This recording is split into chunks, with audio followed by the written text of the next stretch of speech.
Have you ever been judged before you even said a word? Imagine walking onto a plane dressed in your best suit, ticket in hand, only to be told, "Sir, you don't belong here," not because of what you did, but because of who you are. That's exactly what happened to David Coleman, a black CEO, a man who built one of America's most advanced aerospace companies. In just 14 minutes, he went from being denied a first-class seat to grounding an entire airline. But here's the question. What would you have done? Would you argue, defend your worth, fight back in anger, or would you stay silent and let the world speak for you later? This is not just a story about discrimination. It's about choice, about the moment when humiliation meets power and how one calm decision can shake the system that doubted you. Because sometimes the loudest act of defiance is quiet dignity, and sometimes justice doesn't come with anger, it comes with truth. So, before you judge, before you react, before you walk away, ask yourself, if that seat was yours, what would you do? Stay with us till the end, because what happened next changed not just one man's life, but an entire industry. If this story moves you, don't forget to like, share, and subscribe, because somewhere out there, someone still needs to hear that dignity flies higher than power. John F. Kennedy International Airport on a late autumn morning. The early morning sunlight slanted through the giant glass windows. The sky was still lightly misted, reflecting a warm orange hue onto the polished floor of the terminal, giving the impression that everything was starting over, even as thousands of people were bustling about. David Coleman stood silently in front of the waiting room window. He wore a simple white shirt and a light navy jacket. On his left wrist, an old mechanical watch ticked steadily. He was not the type to attract attention, but there was something in his eyes, deep and distant, that made people turn to look. In his hand was the first-class e-ticket for flight ASW 721, a flight from New York to London, departing at 8:15 am, seat 2A. The ticket had been booked more than 3 weeks ago, using the company account. A short business trip, combining attending a European aviation conference and meeting with partners. David sipped his black coffee, the steam mixed with the scent of baked goods from a nearby stall, making him smile. The smell of early morning coffee at the airport always reminded him of his mother, the woman who had taught him, "You can't control how people see you, David, but you can choose how you react."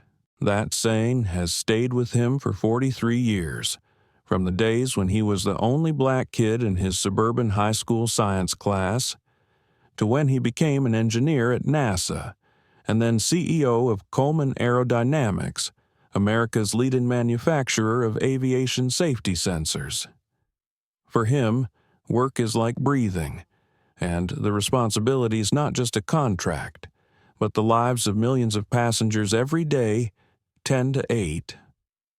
The loudspeaker announcement came on, soft but decisive. Passengers on flight ASW 721 to London, please prepare to board. First class and priority passengers may board first. David stood up, closed his laptop, and packed everything into his backpack. He wasn't in a hurry. His steps were leisurely, as if he was used to the pace of airport life, where everyone was in a hurry, but no one was really going anywhere. As he approached the security gate, the ticket scanner smiled. "Good morning, Mr. Coleman. Enjoy your flight." He nodded slightly and replied, "Thank you, and have a peaceful day." His voice was deep and warm, making the girl pause for a moment.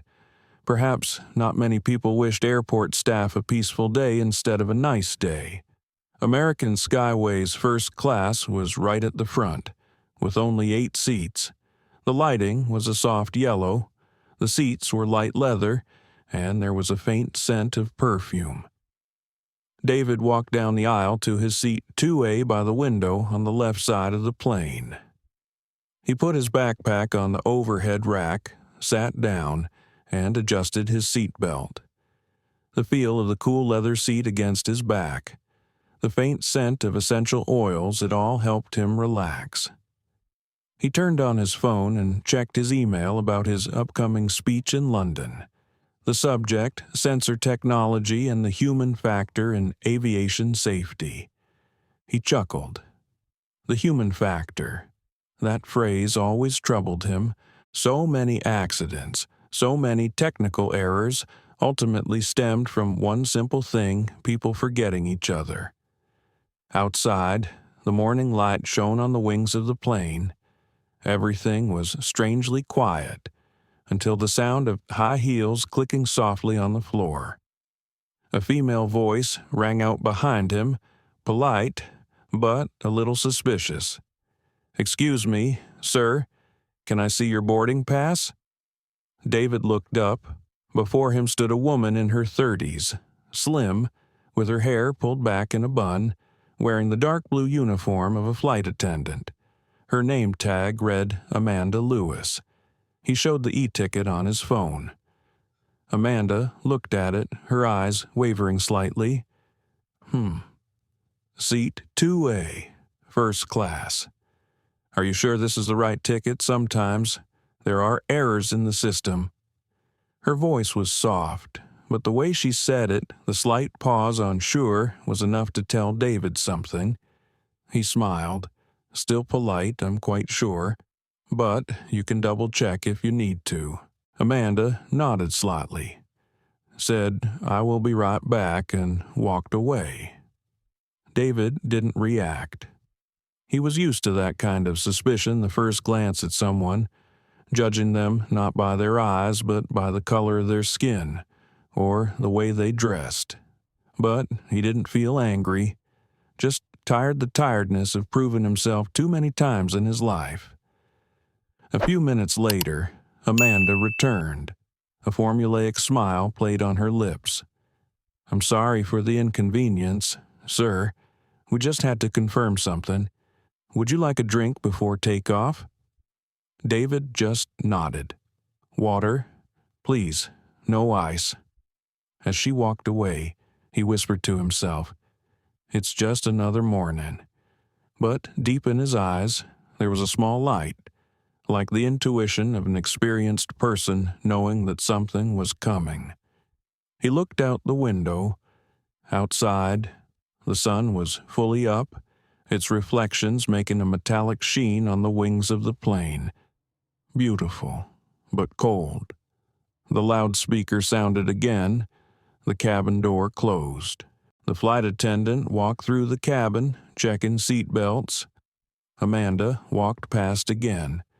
She paused, looking at him uncertainly, then continued walking. David closed his eyes and took a deep breath. His breathing was even and slow. In his mind, his mother's voice echoed again. "There are days when you have to stand firm with just your composure." Little did he know that, just 14 minutes later, that calm would rock an entire airline. The soft sound of luggage wheels rolling across the floor echoed as the last first-class passengers settled into their seats. The scent of luxury perfume, the sound of automatic seat adjustment, and the flight attendants checking the passenger list all mingled together, creating the typical sound of morning business flights. David Coleman sat quietly in seat 2A, looking out the round window. Outside, the baggage carts were parked in the sunlight, reflecting silver. He liked to watch that moment, before the plane lifted off the ground. To him, it was like the boundary between noise and silence, between the human world and the vast sky where he was alone. As the engine hummed softly in the distance, David unbuttoned his shirt cuffs and pulled them up to feel more comfortable.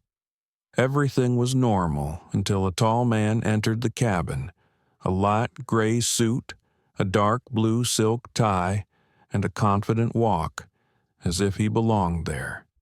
His face was familiar to the flight attendants Richard Whitmore, a frequent flyer on American Skyways, who owned shares in several of the airline's major partners. He stopped in the aisle, scanning the cabin, then stopped when he saw David sitting in seat 2A. Whitmore frowned. "Excuse me," he said dryly.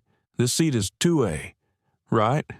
David looked up and replied politely, "Yes, it is. Then you must be mistaken. That's my seat. I always sit here." David said nothing for a few seconds. His gaze remained calm. Only his breathing slowed slightly. He showed the e-ticket on the screen to him. "I'm afraid, this time, sir, it's mine." Whitmore glanced at the ticket, then gave a cold smile. "Well, there must be a mistake. Let's get the staff to fix it." He turned to call Amanda Lewis, who was approaching. Amanda realized the situation and immediately bowed to Whitmore. "Good morning, Mr. Whitmore. It's a pleasure to see you again." Then she glanced at David, her smile slightly forced. "There seems to be a little confusion. Sir, let me check your ticket again." David gently handed over the ticket. "Of course, but I'm sure everything's in order." The young flight attendant following Amanda looked at the two men, a little confused. Richard Whitmore was still standing there, hands in his pockets, looking out the window and then back at David.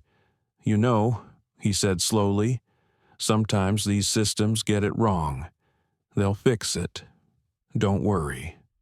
David was silent. That familiar feeling returned to him, a cold, hard feeling like a metal shell suspicion, even though he had done nothing wrong. He remembered his first meeting with a partner a few years ago, when they mistook him for the driver because he arrived earlier than everyone else and wore a casual jacket. They only realized the mistake when the secretary called out his name, Mr. Coleman, CEO of Coleman Aerodynamics. They smiled awkwardly, and he just shook hands and said nothing more.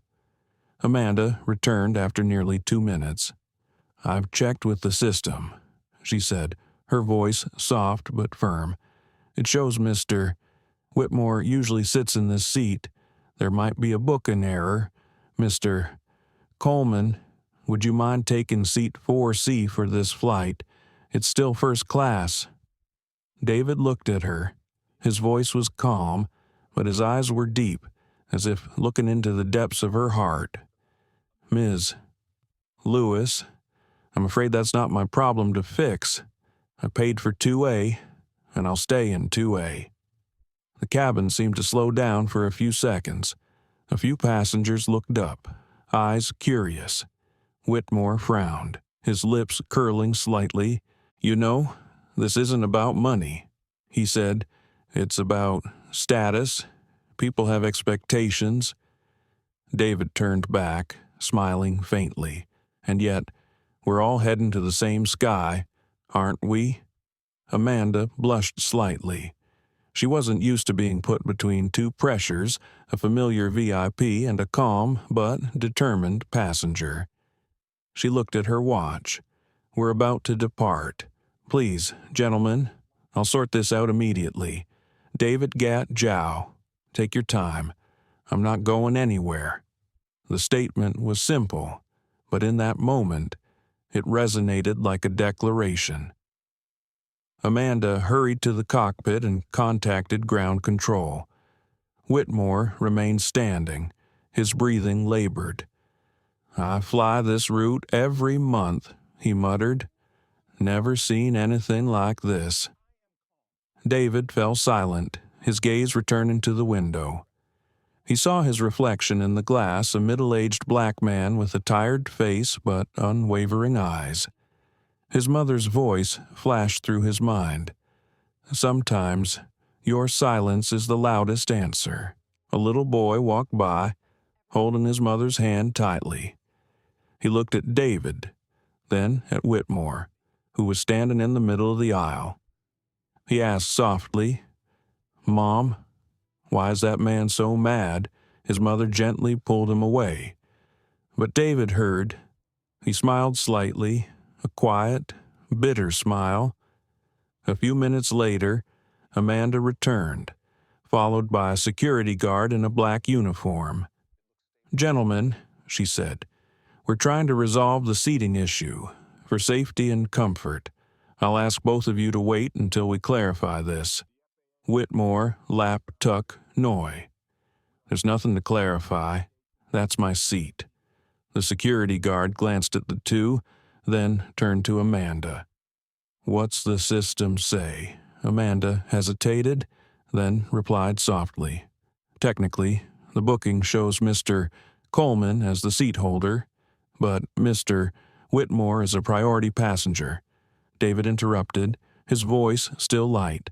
"A priority passenger over a paid one." The question made the air thick. The security guard looked at Amanda, then at Whitmore. He sighed and said, "Maybe let's all calm down." David Quee sang, "I'm calm, on Noy. I'm just waiting for fairness to take off with the same plane as we do. Amanda, Can, Moy. Sir, please understand. It's just policy. David Key Nging Jiao. Then, perhaps it's time your policy learned to look beyond faces." His words were not loud, but they fell into the silence so that everyone heard them. A few passengers behind him nodded slightly, while others remained silent. "Whitmore, Cow, Co. You're making a scene for nothing." David looked straight at him. "No, sir. I'm sitting where I belong. There's a difference." The air in the cabin was heavy. Amanda could feel everyone staring at her. For a moment, her heart raced, not with fear, but with shame. She wasn't sure if it was for herself or for the way things were going.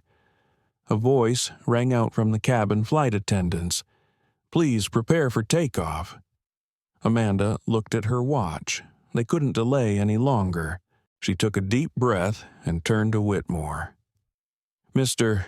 Whitmore, may I offer you seat 2B for now? We'll correct any issues once we're airborne." Whitmore hesitated, then reluctantly sat down, his face cold.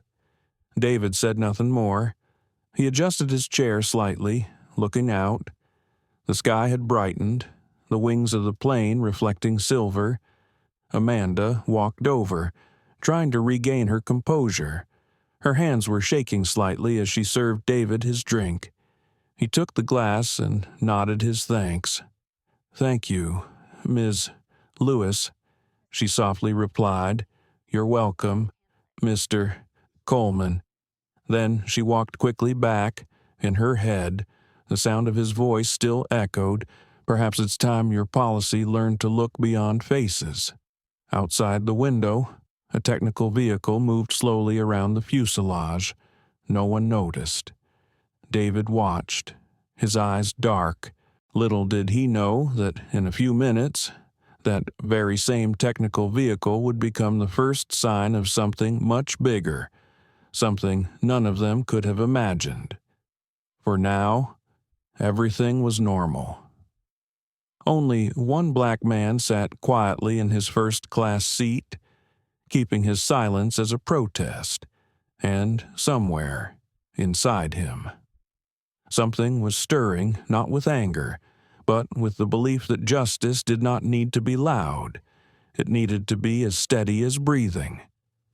The engine noise began to increase, the wind whistling from the wings. The plane gradually stabilized. The other passengers in first class had fastened their seat belts. David Coleman remained seated in seat 2A, his eyes looking out at the gradually lightening sky outside the round window. The sunlight slanted through the glass, reflecting soft patches of light on his face. The scene was strangely peaceful, but in his heart there was still the echo of the conversation just now, like a fine layer of dust covering his thoughts. Amanda Lewis walked past the row again. She walked slowly, trying to act casual, but David could sense the confusion in the way she avoided his gaze. She stopped in row 2 and said softly, "Sir, we're about to take off. Please make sure your seatbelt is secured."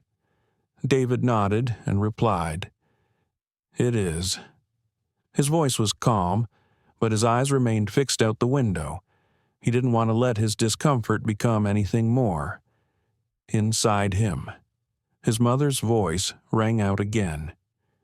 "You can't choose how people look at you, but you can choose how you respond to that look." The plane began to taxi onto the runway.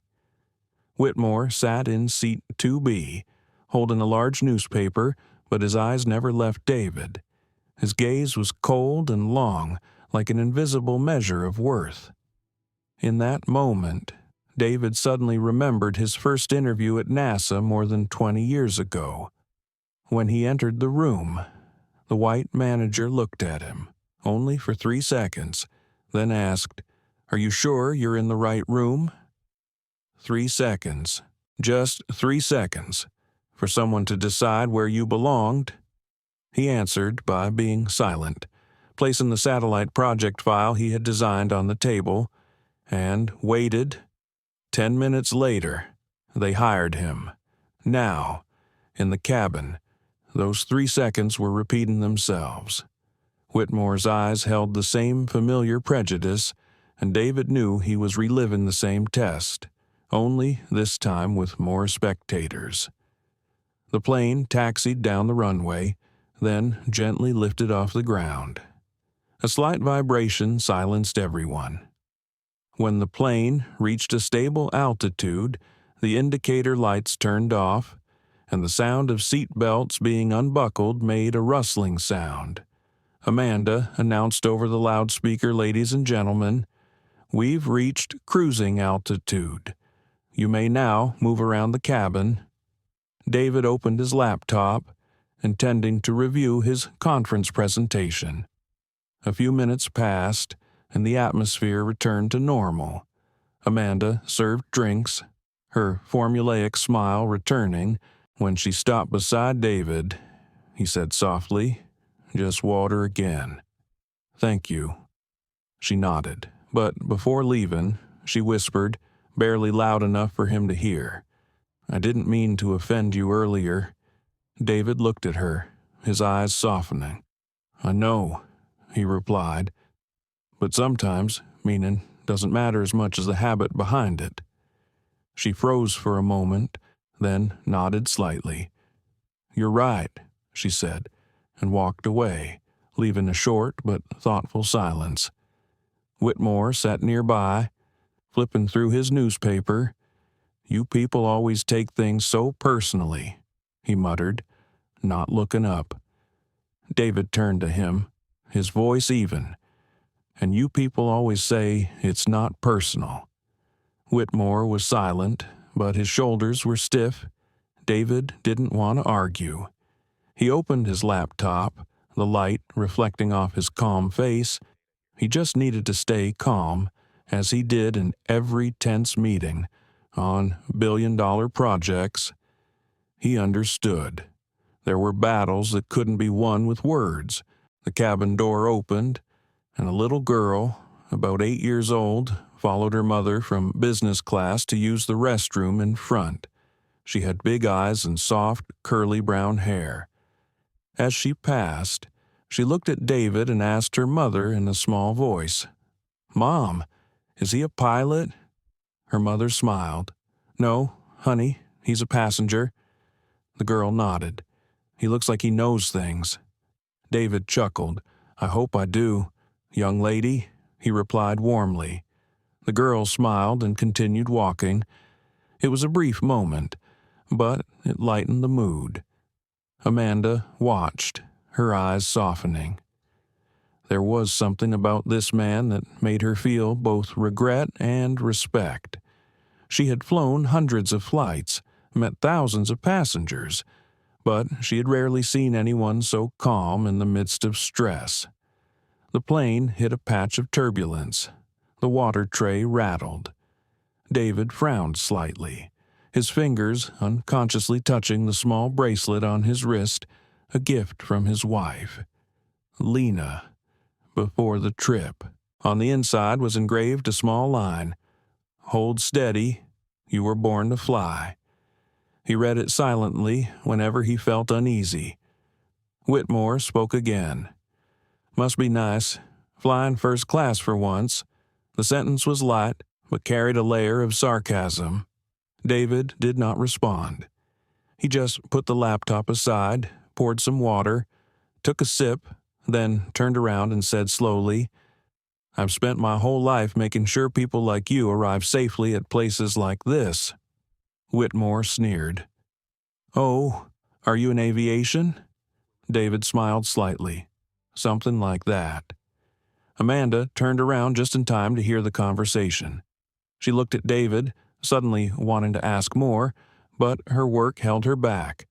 She only said softly, "Coleman, would you like breakfast now?" David nodded. "Yes, thank you." She placed the tray of food in front of him. When she poured the coffee, she tilted her hand slightly, a few drops falling on the tablecloth. She quickly apologized. "I'm so sorry." He smiled. "Don't worry. It's just coffee. Some stains are easy to clean." Those words seemed to imply something else. She stood still for a few seconds, then softly replied, "Not all stains are." The cabin fell silent again. David ate slowly, his movements careful. Every time the plane tilted slightly, he glanced at the small radar screen mounted on his seat. It was a professional habit, always looking at numbers, altitude, speed, as if reading the heartbeat of the sky, but this time something caught his attention.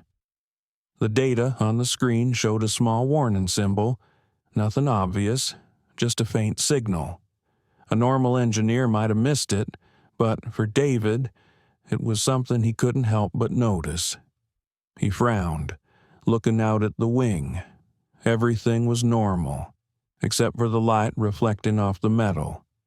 He told himself maybe a temporary false signal, but the feeling in his chest did not go away. A slight premonition, like a cold wind blowing across the back of his neck. He said nothing, just noted down the small number in his electronic notebook. Whitmore leaned back in his chair, closed his eyes, and muttered, "Privilege should come with peace, not protest." David sighed softly. "Privilege often confuses peace with silence," he replied softly, almost to himself. Amanda heard that as she walked by. She turned slightly, wanting to say something, but stopped. In her eyes, the black man sitting in seat 2A was no longer a stubborn man, but a man who kept a deliberate silence, a silence that made her examine herself. Outside, the sky stretched endlessly. The clouds were like a white blanket. In the cabin, silence gradually returned. David leaned his head back, letting the engine hum lull him into a steady background, but inside, a small wave of unease still lingered, partly because of the encounter, and partly because of the vague feeling that something was wrong with this flight. He looked at his watch. It had been just over an hour since leaving JFK.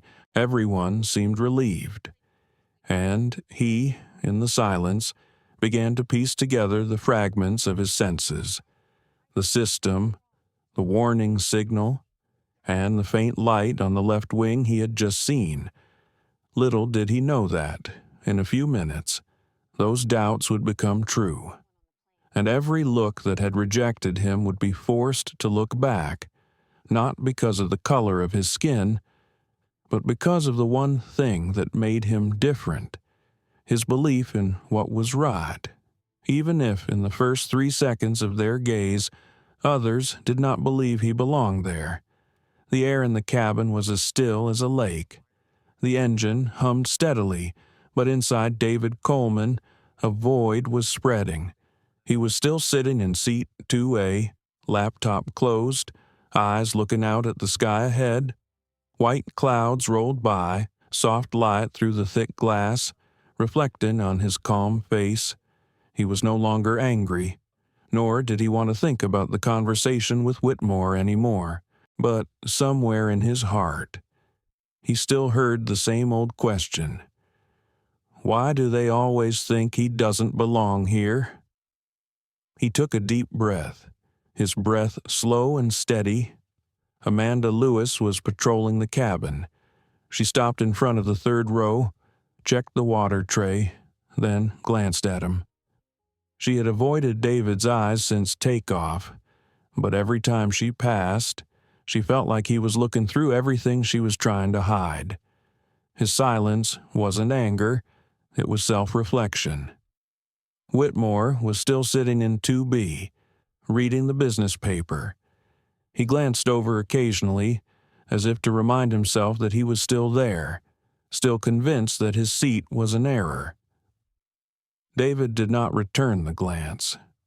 He had learned early on that some battles did not need to be fought, but simply stood still until the enemy saw his own insignificance. A little girl walked across the compartment. It was Emma, the girl from earlier. She was holding a small teddy bear in her hand, walking softly on the carpet. When she saw David, she stopped. "Hi again," she said softly. "You still look like you know things." He laughed, bowing his head slightly. "Maybe I do. Maybe I just know when to stay quiet." She nodded. "My teacher says people who talk less think more." "Your teacher is right," he replied. "But thinking only matters if it makes you kinder." The little girl smiled, then walked back, hiding the teddy bear in her lap. Amanda heard the conversation. Something in David's voice made her feel choked up. She remembered the moment at the gate this morning, when she'd seen him approach with his e-ticket and thought he was in the wrong section. Not because he was badly dressed, not because she wanted to offend anyone. It was a reflex developed over thousands of experiences. A black man in first class always made her double-check, unconsciously. And now, looking at him, she felt ashamed. Inside. The light shifted as the plane passed through thick clouds. The sun was obscured, leaving a soft gray glow. David felt the change in pressure, his ears ringing, but he sat upright. He thought about his early days at NASA, working twice as hard for half the credit. He remembered the evening in his small Arlington apartment when he wrote the first simulation of a self-leveling pressure sensor system, the first invention to bear his name. He stayed up all night that day, just to prove that skin color doesn't determine intelligence. Amanda approached, her voice low. "Miss Coleman, would you like some tea or coffee?" He turned slightly, smiling. "Thank you." She placed the cup of hot tea on the small table in front of him. Her hand shook slightly, causing a few drops of water to spill out. He took a towel to wipe it gently, then said softly, "No worries." She looked at him, her eyes meeting his calm gaze. "You're very calm," she said, almost wondering. "Is that a habit or a choice?" David replied slowly. "It started as a habit my mother taught me. Then it became a choice I had to make every day." She was silent for a few seconds. "Your mother must have been a wise woman." He nodded, his eyes distant. "She was. She used to tell me, 'The world won't always treat you fair, son, but never let that make you unfair to yourself.'" The words sent a shiver down Amanda's spine. She felt a vague pang, as if everything she had thought was normal was now wrong. Whitmore put down the newspaper and said loudly enough for the whole compartment to hear, "The world's gotten too sensitive. Everyone's offended by everything these days." Amanda turned around, about to say something, but David just raised his hand, signaling her not to. He looked at Whitmore, his voice calm. "No, the world's just learning to listen. It only sounds loud because it's been quiet for too long." Whitmore chuckled and shrugged. "If you say so." David turned back, saying nothing. There was no anger in him, only a deep sadness. A sadness not from being offended, but from realizing that there are people who will never understand that silence is a form of courage. He set down his teacup, the steam rising and fogging the glass. In the steam, his face reflected, hazy as memory. A soft announcement came through the loudspeaker, "Ladies and gentlemen, we are expecting some light turbulence ahead. Please fasten your seat belts." Amanda walked quickly to check the rows of seats. David tightened his seat belt, still looking out. In that moment, he saw the unusual reflection of light on the left wing again, a brief flash, then it went out. He tilted his head, trying to get a better look. Nothing was clear, but his hunch was growing stronger. The plane shook slightly. The sound of water trays clanging against each other made a loud noise. Amanda walked over and he asked softly, "Do you have any maintenance reports from this morning?" She was slightly surprised. "No, sir." "Why do you ask?" He shook his head, "Just curious." She smiled and continued walking. David leaned back in his chair. He opened the notes on his phone and punched in some numbers for cabin pressure and speed. He'd been a test flight engineer, so these numbers were never meaningless to him. A few percent off, and things could go horribly wrong. He closed his eyes, trying to block out the feeling, but his intuition kept ringing in his head. In the slight shaking, a young man in the row 3 spilled a glass of water on his shirt. Amanda turned to help, grabbed a towel, and smiled reassuringly. The atmosphere gradually calmed down. David opened his eyes and looked around. Everything seemed to be back to normal, but he still felt uneasy. Whitmore leaned back in his chair, pulled back the blanket, and said half-jokingly, "Hope the pilot knows what he's doing." David looked over, smiling slightly. "I'm sure he does. They always do." He raised his eyebrows. "You sound like you know it firsthand." "I used to test planes for a living," David said softly. Whitmore smiled, a little surprised. "Really? Yes. That's probably why I trust the sky more than people." Amanda heard the words as she passed. She paused for a split second, then continued walking. But a strange sound rang in her heart. She realized his calm was not indifference. It was the armor of someone who had taken too much damage, but still chose not to fight back. The plane's noise calmed down. David opened his laptop again and looked at the words of his speech in London Technology can prevent failure, but only empathy can prevent tragedy. He paused on that line for a long time. Outside, the sky had cleared, and the light reflected off the screen, reflecting his eyes deep, bright, and something like faith. Amanda walked by, stopped, and whispered, "Mr. Coleman, we'll be serving lunch in a few minutes. Will you need anything special?" He shook his head. "Just kindness. Ms. Lewis, that's always special enough." She let out a small laugh, a laugh both relieved and sad.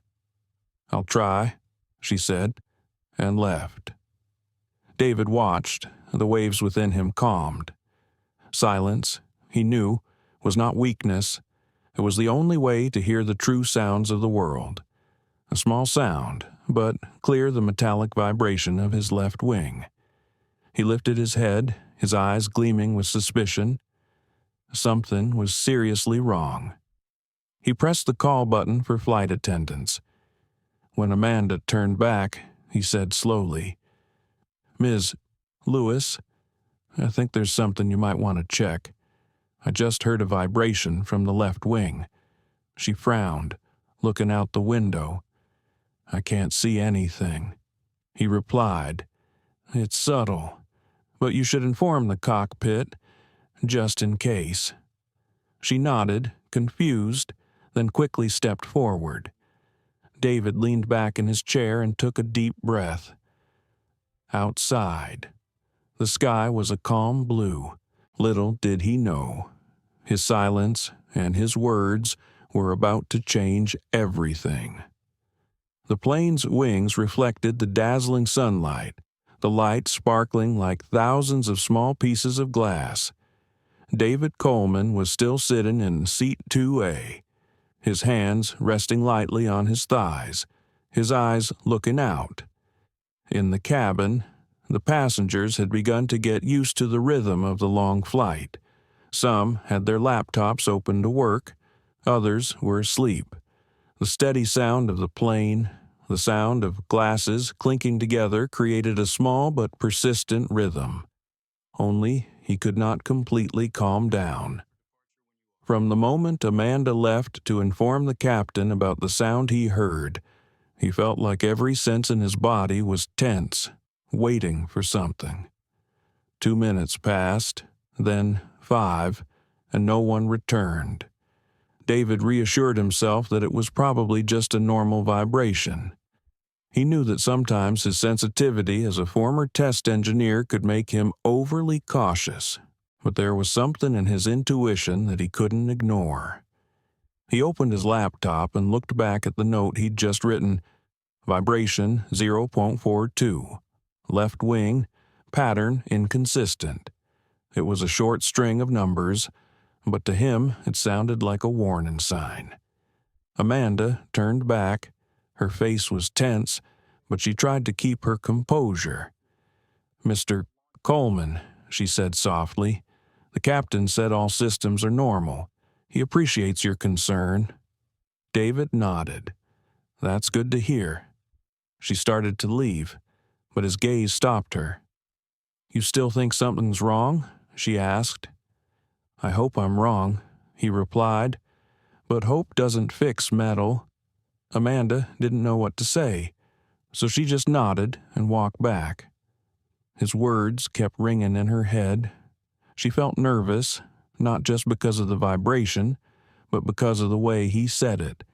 Calm, but sure. Whitmore sat next to him, overhearing a few words.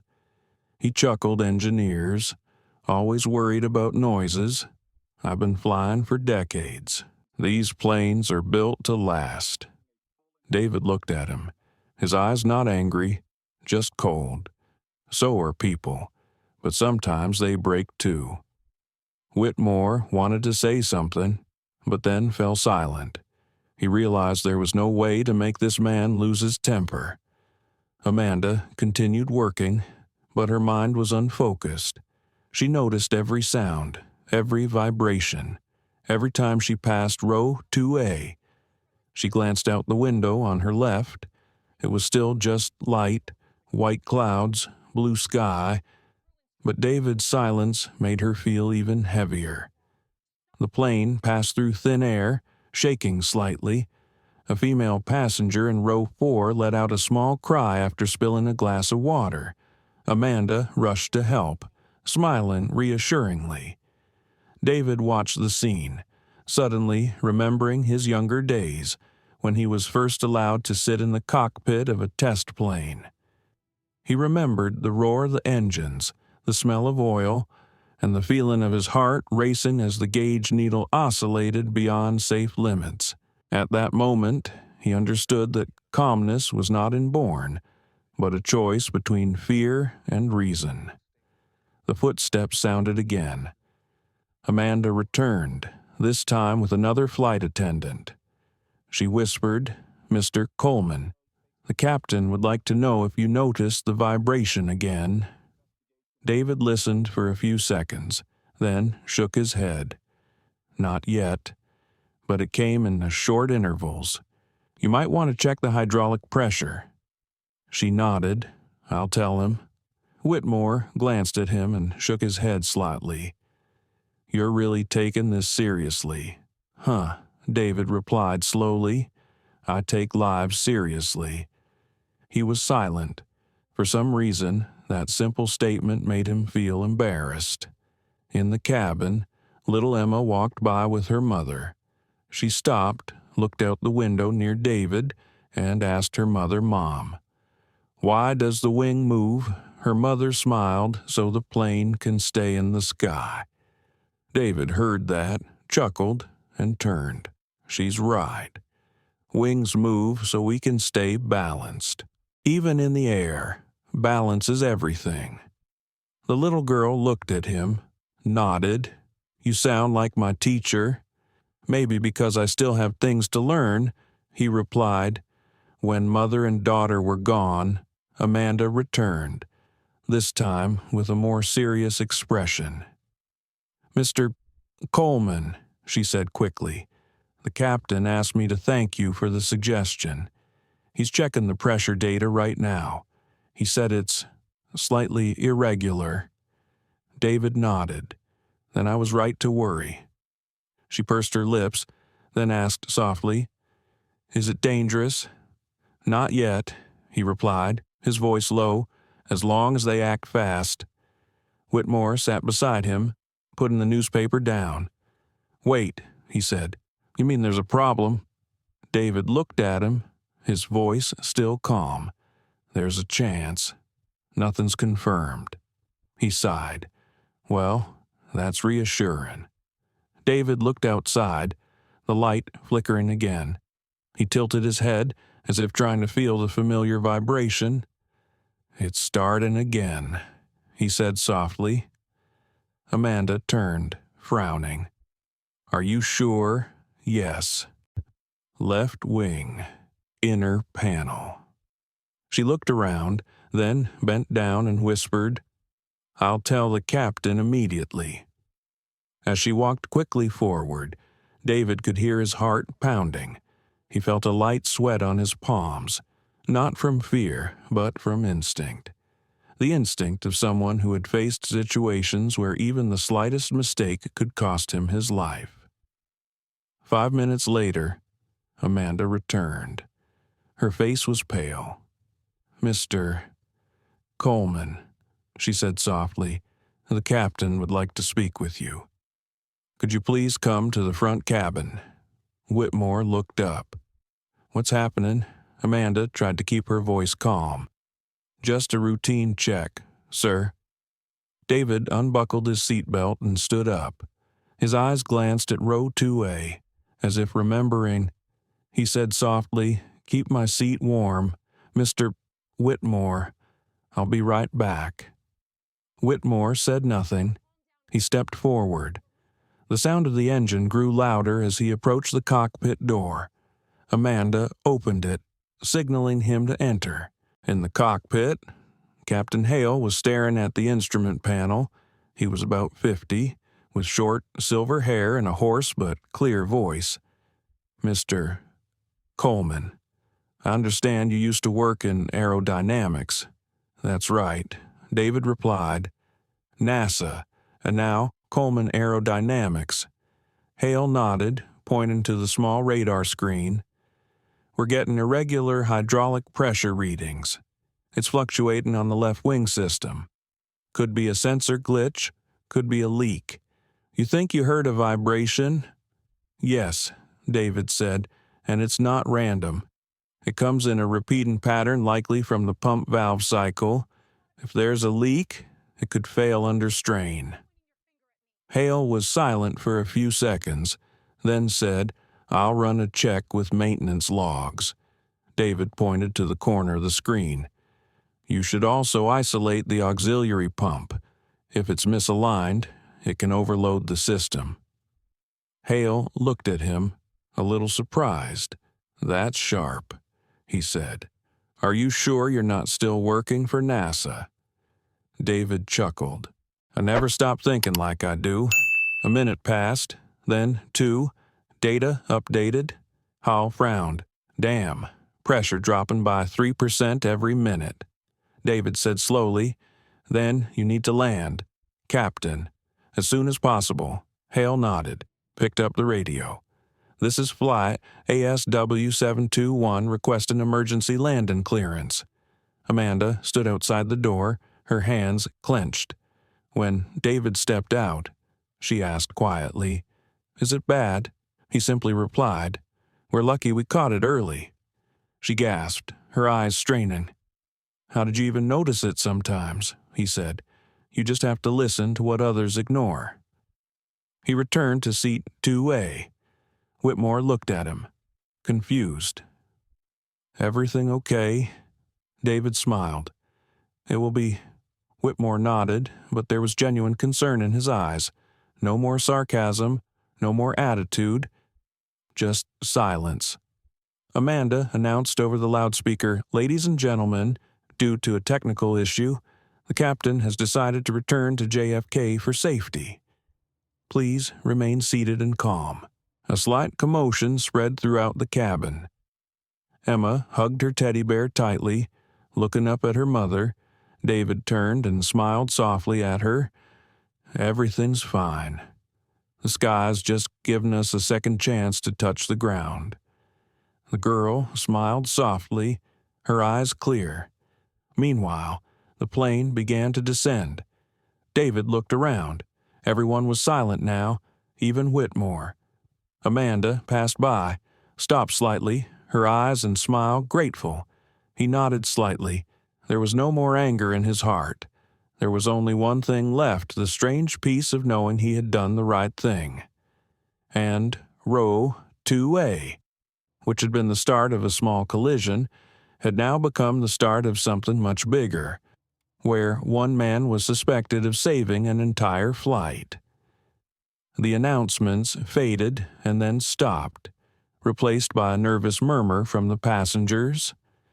Some immediately took off their headphones. Others whispered questions to the flight attendants beside them. No one understood what was happening, only that the flight was turning around mid-air. David Coleman remained in the seat 2A, his hands lightly gripping the armrests, his eyes looking out. The sky seemed to change color, the pale yellow of the morning giving way to the hazy gray-white of thick clouds. He wasn't afraid. He just felt a deep inner calm, the feeling of someone who had faced enough risks to know that panic never helped. Amanda Lewis walked quickly through the rows, trying to keep a smile on her face, but her eyes unable to hide the tension. She had just received information from Captain Hale. The left hydraulic system was losing pressure faster than expected.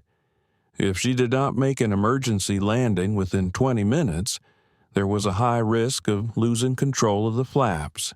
She couldn't let anyone know. She couldn't let panic spread. She stopped in front of row 2 and looked at David. He was still calm, his face calm as if he were sitting in an office and not in the open air. She asked softly, "Mr. Coleman, we're descending now. Are you feeling okay?" He nodded. "I'm fine.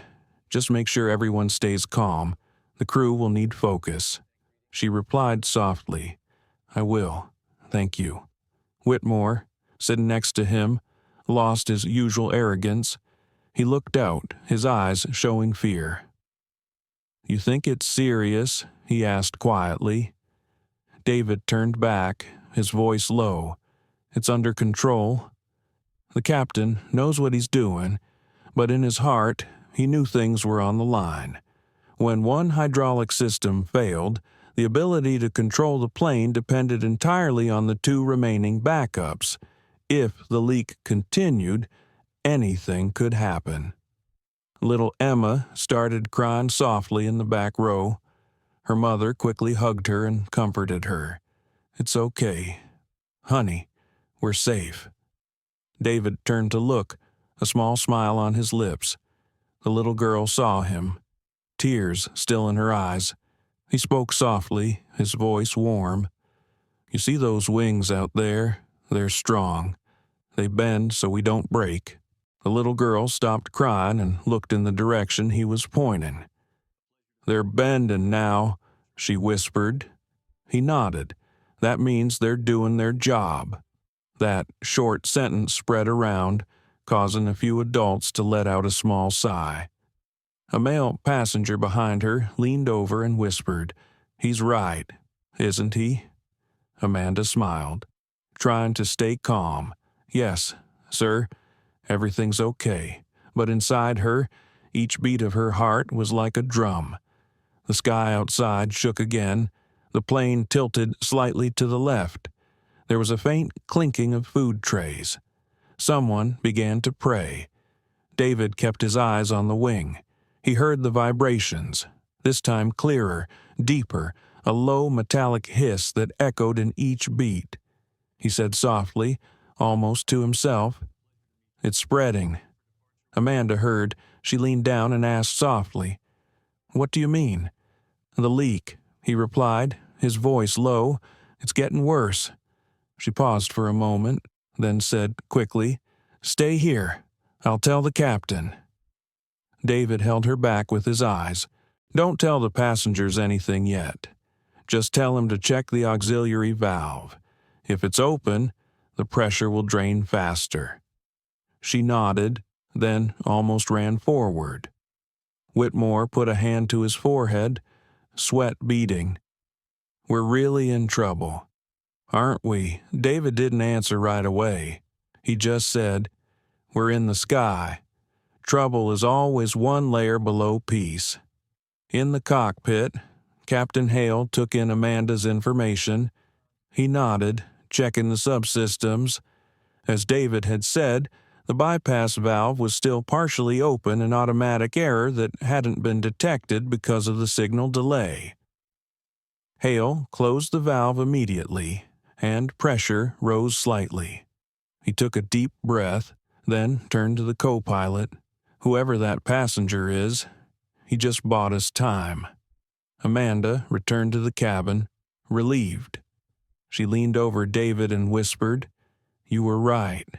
He said you saved us a lot of trouble." He smiled. "We're not safe yet. Keep the crew alert." She nodded and left. The plane began to descend. The cabin lights dimmed. The engine noise changed, becoming heavier and longer. David felt the rapid change in air pressure. He knew they were passing through thick cloud cover, the most dangerous part of an emergency landing. Emma spoke again, her voice trembling. "Are we falling?" The mother squeezed her son's hand. David turned around, saying loud enough for those nearby to hear, "We're not falling, sweetheart. We're coming home faster." The whole cabin burst into a soft laugh. It was short, but it eased the fear that weighed down on her. Amanda looked at him, her eyes warm. For the first time since morning, she felt a little lighter. The plane shook violently. A passenger screamed. A glass of water fell. Coffee spilled on the floor. Amanda quickly ran over, reassuring him. "Please stay seated. Everything's okay." David leaned forward, placing his hands on the back of the seat in front of him to steady himself. He heard the sound again, a metallic clang, louder. He looked out, saw the left wing shaking abnormally. He whispered, "The wing is under strain." "Amanda la ninna. Should I tell the captain again?" "No time. On Jop. He already knows. Just make sure everyone stays buckled up."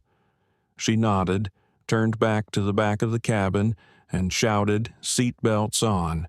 Please, all passengers. Seat belts on Ko Truong Haley Len Tieng Kwa Loa. This is your captain speaking. We are experiencing a minor technical issue, but everything is under control. Please remain seated as we prepare for landing." His voice was low and calm, reassuring enough for everyone. But David knew better than anyone that there was nothing minor going on. He looked at his watch. It had been almost 14 minutes since they decided to turn back. Numbers were running through his head. Rate of descent, altitude, pressure. Everything was within limits, but a few more percentage points would be disaster. Amanda stepped closer, leaned down and whispered, "We'll land in 10 minutes." He nodded. "Good. Just breathe." She smiled slightly. "You're calmer than the crew." "That's because I'm not flying the plane," he replied. They both laughed softly, the sound tearing through the heavy air. Whitmore watched the scene, his eyes changing. He no longer looked at David as a stranger. "You knew all along, didn't you? You saved us." David turned back. "I just did what anyone should do when they notice something wrong." "No," Whitmore said, his voice low. "You did what most people wouldn't dare."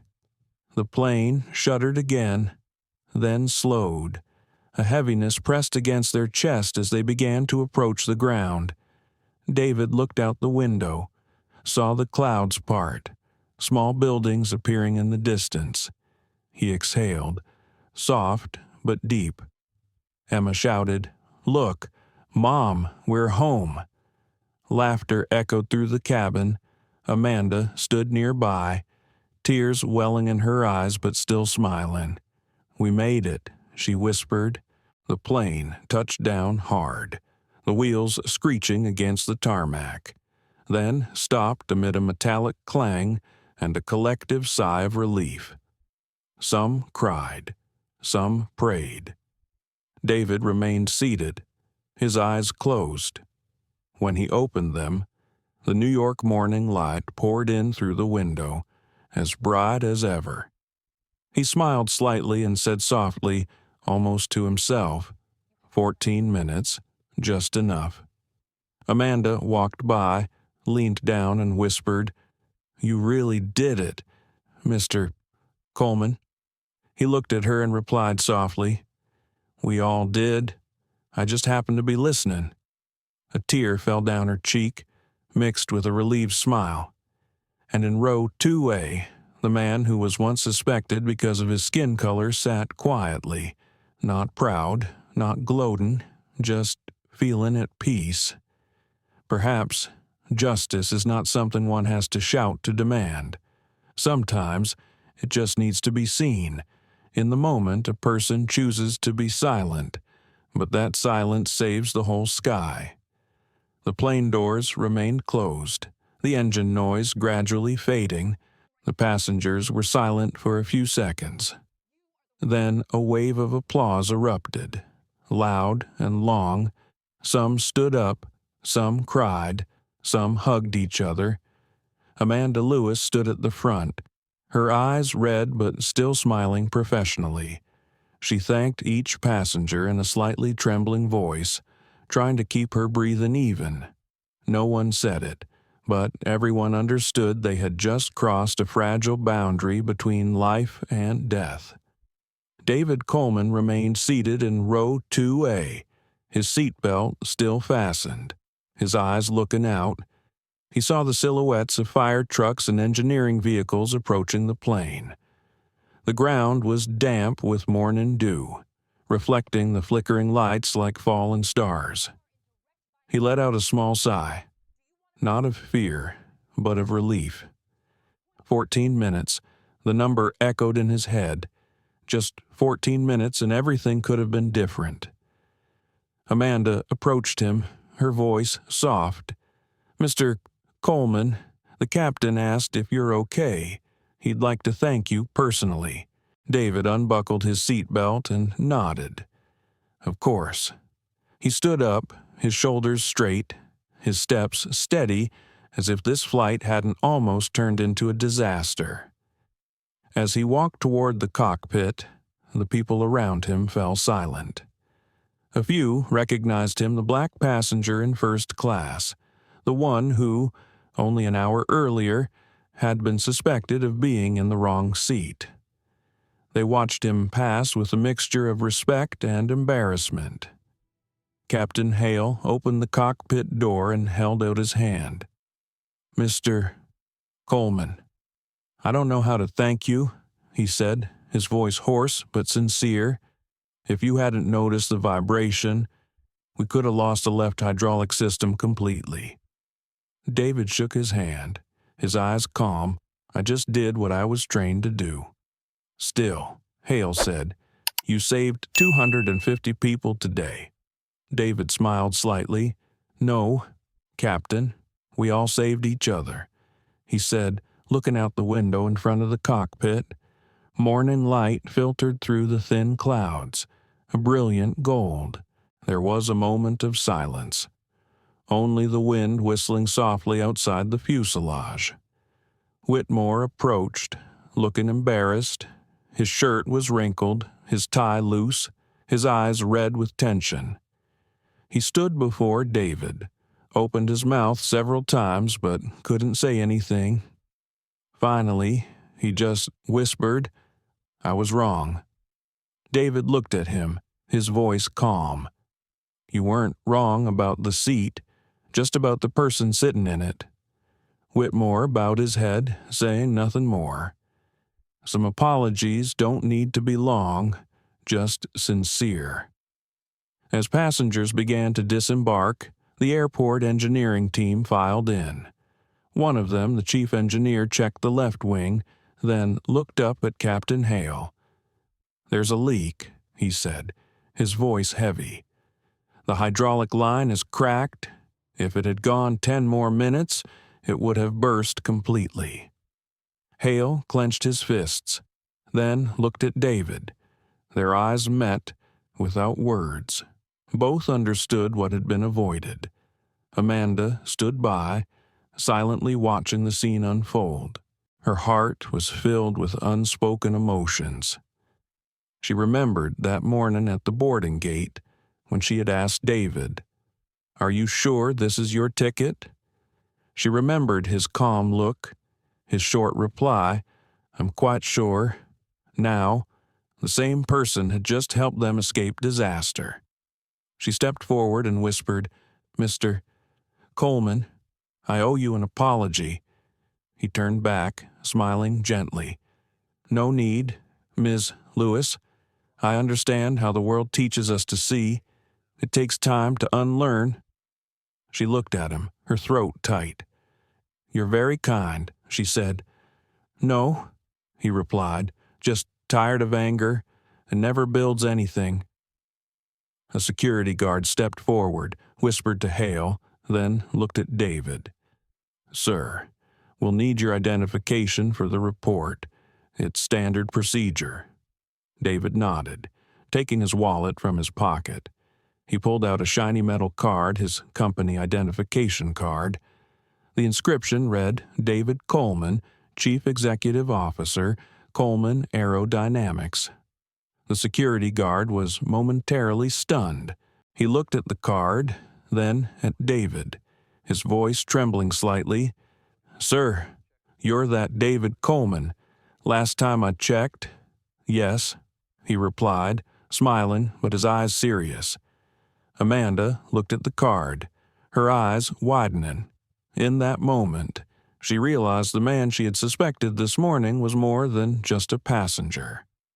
He was the CEO of a company that made safety sensors, the same sensors that were in the very plane they were on. Shame washed over her. Whitmore stood beside him, his face frozen.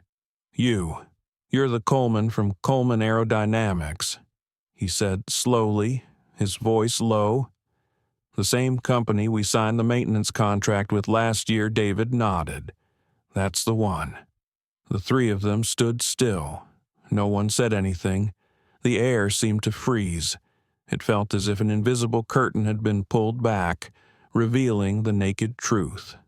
An engineer from the technical team stepped forward, holding a data sheet.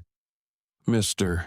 Hale, we checked the system log," he said, Turns out the warning sensor on the hydraulic pump failed to transmit data for over an hour.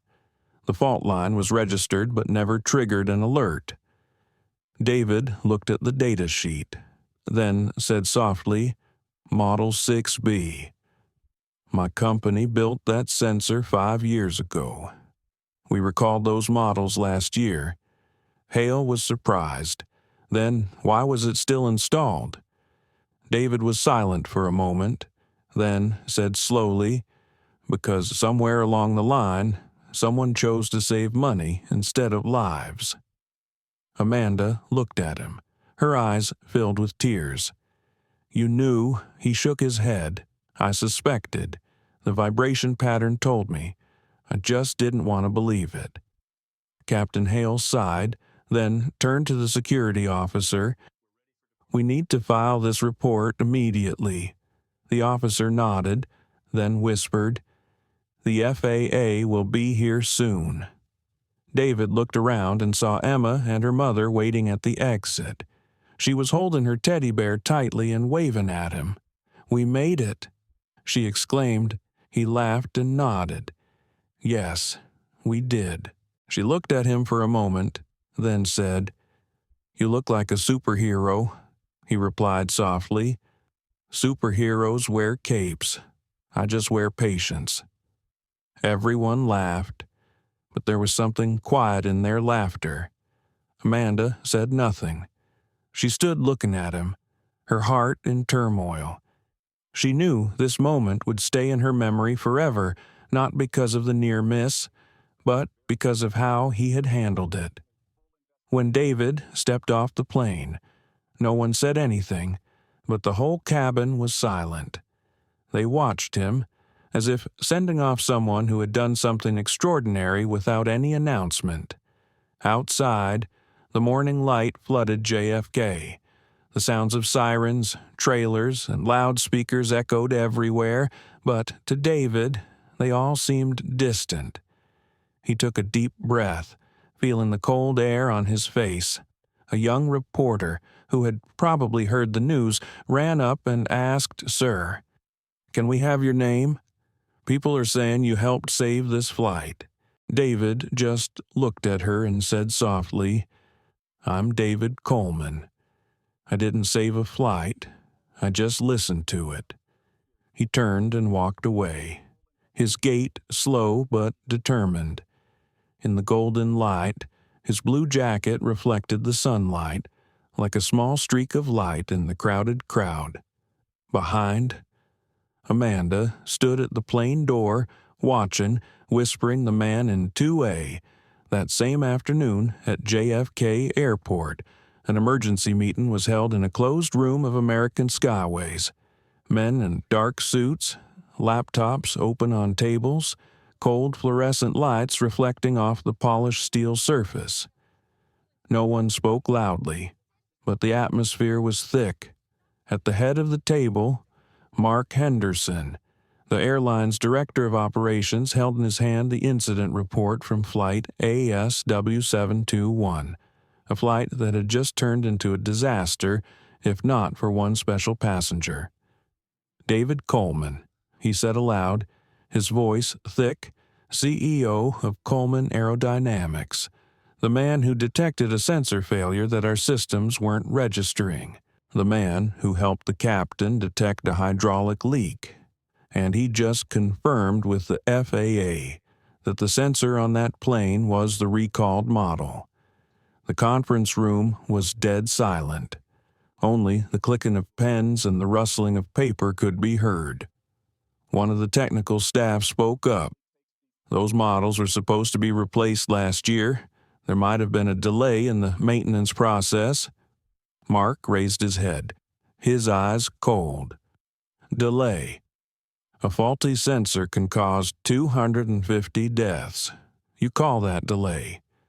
His voice echoed throughout the room, causing several people to bow their heads. He threw the file on the table, then took a deep breath. "Coleman announced the recall of the equipment last March. Who is in charge of the maintenance contract with them?" A middle-aged man stood up and stammered. It was me, sir, but the board decided to keep the old equipment to save costs because the new models were not yet fully licensed. Mark looked at him and gritted his teeth. How much cheaper a life? No one answered. The air in the room was stifling. Outside the glass doors, the sunset cast shadows across the endless runway. Planes lined up for takeoff as if unaware that just hours earlier one of them had nearly fallen out of the sky. Meanwhile, across town, David Coleman was sitting in a small cafe near the hotel. He was wearing a simple white shirt, his suit jacket off the chair. In front of him was a cup of black coffee, steaming faintly. On his laptop screen, he was writing an email to the FAA control room. He wrote slowly, word by word. The incident that occurred on flight ASW721 this morning was a direct result of American Skyways continuing to use the Model 6B sensor, which was officially recalled in March of last year. I confirm that there is no fault on Coleman Aerodynamics' part, but our responsibility is to ensure aviation safety. I am requesting that the FAA temporarily suspend all American Skyways aircraft using the Model 6B device until the inspection process is complete. He paused, staring at the words for a long moment. Such a decision would mean the fourth largest airline in the United States would have to suspend some of its operations. But he didn't hesitate. He knew the numbers, the reports, and how easily warnings could be dismissed for a few % of profit. He clicked the mouse and sent the email. As the email disappeared from his inbox, he leaned back in his chair. A light rain began to fall outside the window, droplets slowly sliding down the glass. He closed his eyes, listening to the sound peaceful yet heavy. His phone rang. It was Captain Hale. "David," he said, his voice still low but a little relieved. "The FAA has contacted me. They're launching a full investigation. Thank you. I owe you my life. Nobody owes anybody anything." "Captain," David replied calmly, "I just did the right thing. They'll investigate, and I'll do my part. You know they'll be angry." "Right." "Yeah," he said, smiling wearily, "but I'm used to it." After hanging up, he looked back at his cup of coffee, now cold. He picked it up and took a sip, the bitter taste spreading on the tip of his tongue. He remembered his mother, what she had said. You don't have to raise your voice to change things. Just don't stay silent when it's wrong. The news began to spread quickly on the evening TV channels. A serious incident has just been averted on an American Skyways flight. Sources confirm that a passenger named David Coleman, CEO of aviation technology company Coleman Aerodynamics, discovered a technical error that allowed the crew to land safely. Below the news story ran the headline, "FAA temporarily suspends 46 American Skyways aircraft for technical inspection." At American Skyways headquarters, Mark Henderson slammed his fist on the desk as he read the news. He did it. He grounded the airline. A trembling aide said, "But sir, he saved the flight, and now he's cost us hundreds of millions of dollars." Mark interrupted. Behind the door, Amanda Lewis stood quietly listening. She had been called in for an internal hearing because she was a witness to the incident. As Mark's voice rose, she felt her heart sink. She wanted to say that without David, they might not have had the opportunity to hold meetings or blame anyone. After the meeting, she went out into the hallway, pulled out her phone, hesitated for a moment, and then texted, "Mr. Coleman, I don't know if you're going to sue them, but I just wanted to say, you made me believe in something better. Thank you for saving us." David read the message as he walked down the street. He stopped, looked at the screen, and smiled slightly. He replied, "I didn't save anyone. I just heard the plane calling for help. You did your part. That's enough." She looked at the reply and tears fell. She didn't know if it was from emotion, shame, or gratitude, maybe all of them. 3 days later, the FAA press conference took place. David appeared in a dark blue suit, no tie. In front of dozens of cameras, he spoke in a deep, clear voice. The problem is not who is wrong. The problem is that when people saw something wrong, they chose to stay silent. We let profits trump lives. I don't care which airline was affected. I only care that 250 people could have died. If an airline is grounded to save lives, that's not a failure, that's justice. The conference room was silent. Some reporters bowed their heads, others silently typed each word. The image of the black man, calm, standing among hundreds of people, but not raising his voice, spread across social media in just a few hours. That night, millions of shares appeared on Twitter and TikTok under the hashtag #TheManIn2A. Thousands of people told their stories, times they were judged because of their appearance, their voice, or their skin color. Videos of passengers clapping as the plane landed were replayed on every evening newscast.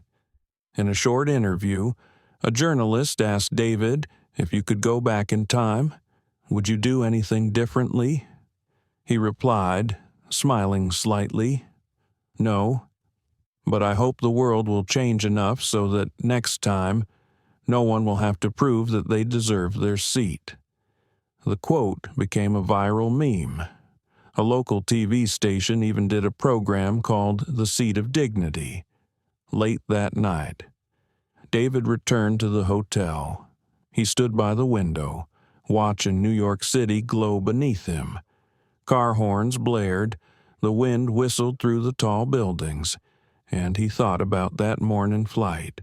40,000 feet in the air, 14 minutes between life and death, and just one decision to listen. He took out his phone and opened a photo of him and his mother many years ago, her smiling kindly. He whispered, "Mom." I wasn't silent. And out there on the endless runways, American Skyways planes sat idle, awaiting inspection. One airline was frozen for just 14 minutes, but it was that moment that made the entire aviation industry look back. The next morning, when David Coleman woke up, his phone was buzzing nonstop. Hundreds of messages, dozens of missed calls, and a series of emails flooded the screen. Headlines flashed, "A hero from flight ASW 721 speaks out," "A black CEO's story shakes the airline industry," "The man in 2A becomes a symbol of dignity and courage." He sighed, put the phone down on the table, and walked to the window. The New York morning sky was clear, a light breeze rustling the trees on the street. Everything seemed peaceful, but he knew. Outside, the storm was starting. At Coleman Aerodynamics headquarters, the communications department was buzzing with calls from newspapers, news organizations, and even politicians. An assistant hurried into the office of Rachel Moore, the communications director. "The Washington Post wants to speak to David in person," she said, breathing heavily. "They want to know if he's going to sue American Skyways." Rachel shook her head, her voice firm. "No, he doesn't want to turn this into a war, but we need to prepare a formal statement." Meanwhile, television news reports continued to update the situation. A major news channel aired an interview with Mark Henderson from American Skyways. He said, looking tense, "We take full responsibility for not replacing the equipment on time. But, Mr. Coleman's actions were beyond his professional authority. It was uncooperative of him to send the report directly to the FAA without going through the airline. The remark sparked an immediate backlash. Thousands of people on social media came to David's defense. One prominent comment read, "If he hadn't done it, none of them would be alive to talk about the procedure." At the cafe where David was sitting, a young couple recognized him. The husband approached, a little hesitant. "Excuse me, are you Mr. Coleman?" The man from flight ASW721. David smiled slightly. "Yes, I am." The wife was moved. "We saw the news. You saved those people. Thank you." He shook his head, his voice as light as the wind. "I didn't save them. We saved each other." Both smiled, their eyes sparkling. When they left, David sat alone, feeling both warm and heavy in his heart. He wasn't looking for fame. He just wanted the silence of that flight to be a warning to the world. But people like to label others to feel safer. And now he's become an icon, something he never wanted. In the American Skyways office, Mark Henderson was under pressure. The board was demanding his resignation, and the company's stock had dropped 11% in 2 days. "You should publicly apologize to Mr. Coleman," a PR consultant whispered. "The storm won't subside if we keep quiet," Mark replied angrily. "Apologize. He's crippled the company. No way." But when he looked up at the screen and saw David's interview, his expression changed. In the video, David sits in front of the camera, his voice calm. "Without a trace of harshness, I don't want to see anyone lose their job. I just want to see the system work the way it should. A human life is worth more than any contract. We have to learn to listen, even when the speaker is of a different color, position, or perspective." The remark spread across America within hours. Major newspapers ran the headline, "The Man Who Taught America How to Listen." That afternoon, Amanda Lewis got a call from the FAA. They wanted her to attend a joint press conference with David. She hesitated. She remembered the moment at the gate when she doubted him, and now the thought made her ashamed. But David called before she could say no. "Amanda," he said softly, "they asked you to come because you did the right thing. You didn't keep quiet. That's something to be proud of." She paused for a moment, then said softly, "I just did my job. That's enough," he said. "A lot of people wouldn't do that." The next day, the press conference took place in the FAA's Grand Auditorium. The lights were bright. Dozens of cameras were focused on the stage. David stepped onto the podium, flanked by Amanda and Captain Hale. When he began to speak, the room fell silent. "I'm not here to boast," he said slowly, "but to remind you that technology can save lives, but only if people dare to speak up. The alarm system has been silent, but people should not." He paused, looking around the room. "Some say I overreact. Maybe I am. But if I have to choose between being criticized and witnessing disaster, I choose being criticized."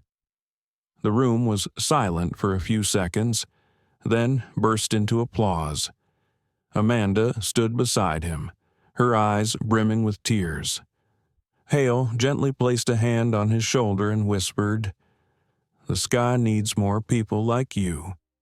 After the press conference, David went out and walked through a long line of reporters. One of them asked loudly, "Mr. Coleman, will you forgive those who doubted you?" He paused and smiled. "Forgiving is easy. The harder thing is to make them believe that they don't need to apologize next time." The quote went viral immediately. One online newspaper wrote, a man turns discrimination into a lesson in dignity. That evening, David returned to his small Manhattan apartment. He made a cup of tea and opened the window to look out at the city lights. On his desk, the Coleman Aerodynamics CEO badge was still there, glowing dimly under the lamplight. He picked it up and turned it over, where it was engraved in the small letters, "Integrity before power."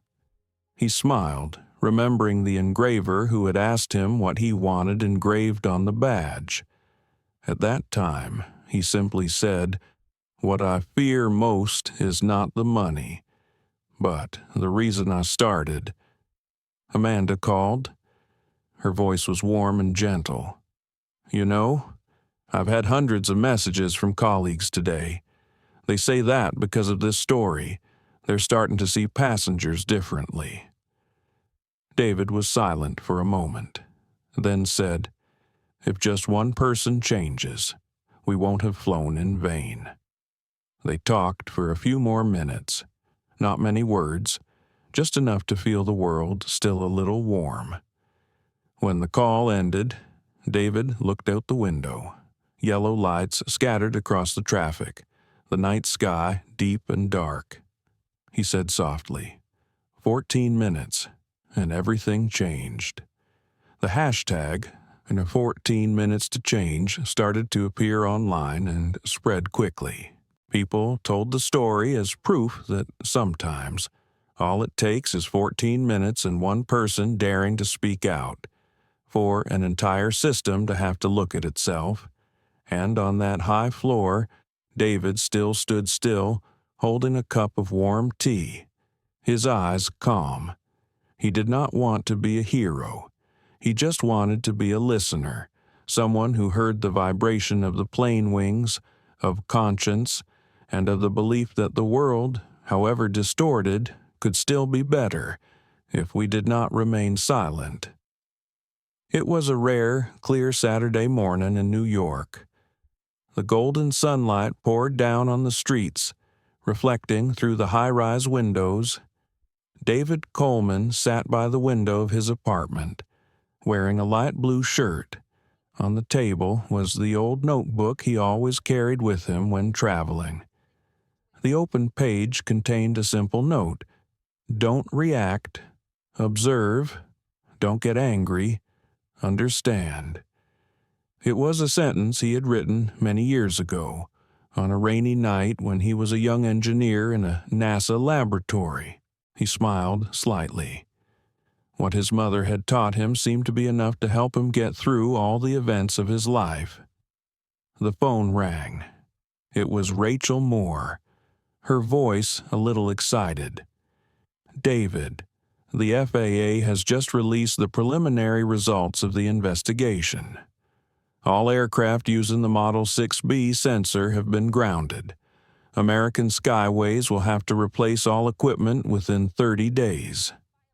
He was silent for a few seconds, then asked, "Is anyone responsible? Mark Henderson submitted his resignation this morning. The airline issued a formal public apology. They mentioned you in their statement, called you the man who reminded the world that safety comes before profit." Rachel continued, her voice a little emotional. "You did what no one else dared to do." David leaned back in his chair, his eyes fixed on the sky. "I don't want them to remember my name," he said slowly. "I just want them to remember the lesson." Rachel smiled, though he could hear it on the other end of the line. "Whether you like it or not, they're going to mention you. Even aviation schools are starting to incorporate it into their ethics lessons." He chuckled. "I just hope their students never have to sit in 2A to learn that lesson." That same afternoon, he received an email from Amanda Lewis. It was just 2 lines. "Today, I was promoted to cabin supervisor. Thank you for making me believe that courage is not just about doing things, but also about admitting mistakes." He read it over and over again, feeling a warmth in his chest. He typed back, "Congratulations." Amanda. A safe flight begins with the honest heart of the gatekeeper to the sky. In the evening, David walked around Bryant Park. Everything seemed normal, but in everyone's eyes, he felt rays of recognition and smiles and nods. A 12-year-old black boy ran over, holding a small model airplane. "Are you Mr. Coleman?" David bent down and smiled. "Do you know me?" The boy nodded vigorously. "My father told me you saved a real plane. I also want to be an engineer to build something to keep people safe like you." David looked into those sparkling eyes, and a strange feeling suddenly arose in his heart. He gently touched the head of the model and said, "Remember, if you want to do big things, you must first learn to listen to small things. The whole world will tell you what to do, as long as you listen." The boy smiled and ran away, leaving David standing there, feeling as if he had just heard his mother's voice from long ago. Meanwhile, at American Skyway's headquarters, Mark Henderson quietly packed up his things from his office. He stopped at the glass door overlooking the runway, where the sunset had turned the wings of stationary planes golden. A passing technician paused and said softly, "Mr. Henderson, we heard you resigned. I just wanted to say, I understand why it happened, but because of it, I learned something more precious than anything. Nothing is worth more than life." Mark nodded, his eyes distant. "I just learned that lesson," he said softly, and walked away. The next day, David was invited to a panel discussion on ethics and aviation technology at Columbia University. When he stepped onto the stage, the entire audience stood up and applauded. He looked at the crowd of students before him, his voice low but warm. "My dear friends, I'm not here to teach anyone anything. I just want to tell you a story. The story of a small vibration which the whole system ignored. Just like in life, small things, a look, a prejudice, a question, if not noticed, can create big holes. A good engineer is not only someone who knows how to design, but also someone who knows how to listen to what the machine does not say." A student asked, "Have you ever regretted sending the direct report that caused the airline to be suspended?" He smiled and replied, "If I did, I probably wouldn't have sent it. I don't want to destroy anyone. I just want to stop wrongdoing. And sometimes, for doing the right thing, you will be hated. But I learned that justice is not about being liked, it's about being respected." The whole room fell silent, then burst into applause. An old professor stood up and said loudly, "You have just taught us a lesson that is not in the books. Thank you, Mr. Coleman." David bowed his head slightly and said nothing more. That night, when he returned home, he opened his laptop.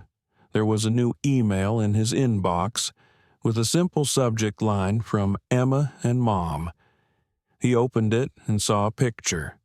Little Emma standing in her yard, holding a teddy bear, smiling brightly. Below the picture was a handwritten note from her mother. "Thank you for making my child believe that there are still good people in the world." He sat silently for a long time, then smiled slightly. Outside, it began to rain lightly. He poured himself a small glass of wine, sat on the sofa, and looked out the window. The light reflected off the slowly falling raindrops, creating shimmering streaks of light. He suddenly remembered the metallic clang that day, a sound that only he could hear. If he had ignored it, perhaps things would be different now. He closed his eyes, listened to the sound of the rain mixed with the beat of his heart, and in that moment he understood a simple thing. Life does not reward those who shout loudly, but those who are quiet enough to hear what others do not hear. The next day, the FAA officially announced a new program called Coleman Protocol, an emergency procedure that allows engineers, expert passengers, or any employee to report any unusual signs during a flight directly without going through an intermediary. The press dubbed it the Coleman Effect. Amanda Lewis watched the news in the crew lounge and smiled. She remembered the man sitting in seat 2A, his calm eyes and calm voice. She whispered to her colleague, "If it weren't for him, I probably wouldn't have believed in humanity." High up in Coleman Aerodynamics, David watched the news about himself, then turned off the screen. He didn't want to hear any more. He just wanted to get on with his work, developing technologies that would make people safer.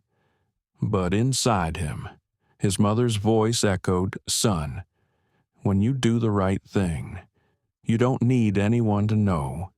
The sky knows, and that's enough." He raised his head and looked outside. The sky was gradually clearing after the rain. An airplane flew by, the sunlight reflecting on its silver wings. He smiled slightly, picked up his coffee cup, and whispered, "The sky is listening."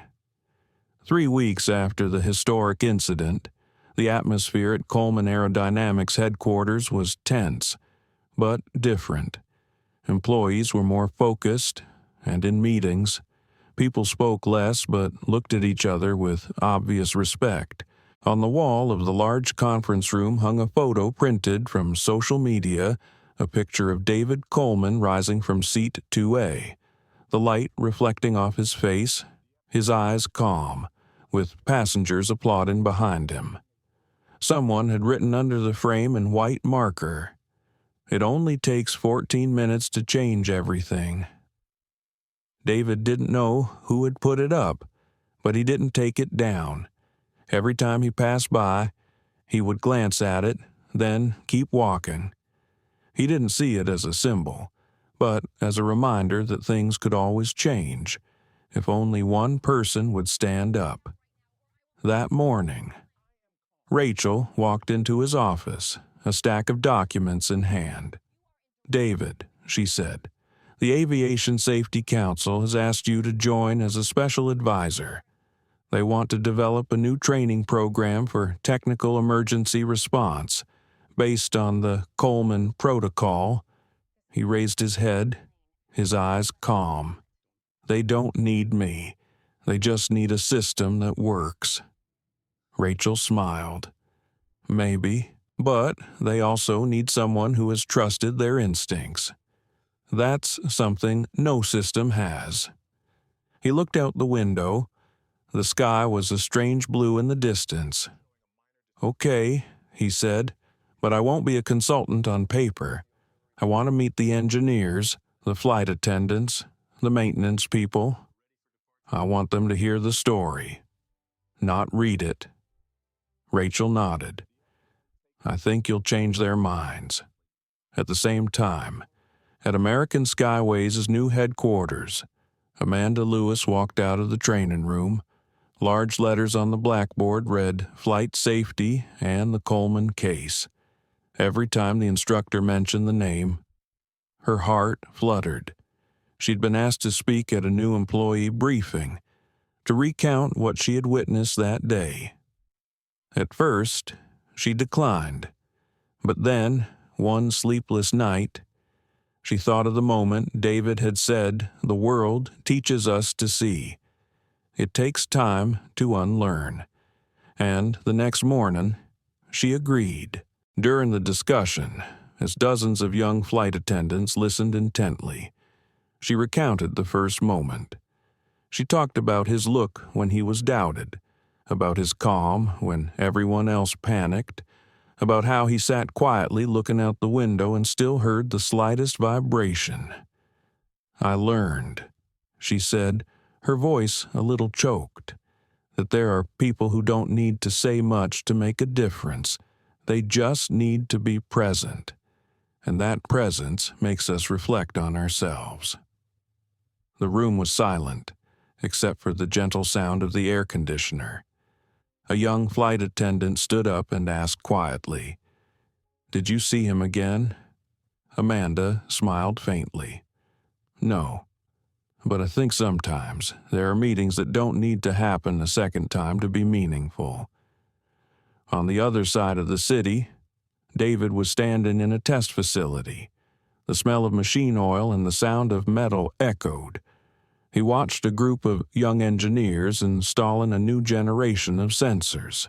A young man in his 20s approached. Hesitant, "Mr. Coleman, I want to ask, do you ever get scared when everyone is against you? When you know that if you make a mistake, everything will collapse?" David smiled softly, a gentle and tired smile. "I am scared, but fear is not the problem. The problem is what I let fear do to me. Fear makes me focus more, listen more carefully, but being silent because of fear, that is what kills everything." The group was silent for a few seconds, then nodded. One engineer said softly, "I saw the video of you speaking at Columbia. I want to work in a place where leaders can say things like that." David turned to her and smiled. "I'm just someone who was listened to too late. Don't let yourself become me to learn to speak." That afternoon, he received an invitation from NBC, asking for a special interview about the man in 2A. He didn't want to accept. He was afraid the media would turn the story into a slogan. But Rachel said, "If you don't tell it, they will tell it for you." He sighed. "Okay, but I won't talk about the flight. I'll talk about what happened after the flight." The set was simple: a dimly lit room, 2 chairs, a small table with a cup of tea. The host, a middle-aged woman, opened with the question, "Do you consider yourself a hero?" David looked straight into the camera and replied immediately, "No, I'm just a good listener." The host smiled. "You know, millions of people look to you as a symbol of steadfastness and dignity. Does that put pressure on you?" "No," he replied, "because I know someone else will do the same thing tomorrow, and I hope they don't have to be the same color as me to be believed." That answer silenced the room. After the interview, social media exploded. The hashtag "Listen Like Coleman" trended. Many wrote he didn't need to shout, but the whole world heard. A week later, the FAA announced the final results, thanks to the sensor replacement and the implementation of the Coleman Protocol. The technical failure rate dropped 32% in just 3 months. At the aviation industry's honor ceremony, David was invited to accept the honorary award. He wore a black suit, still smiling gently.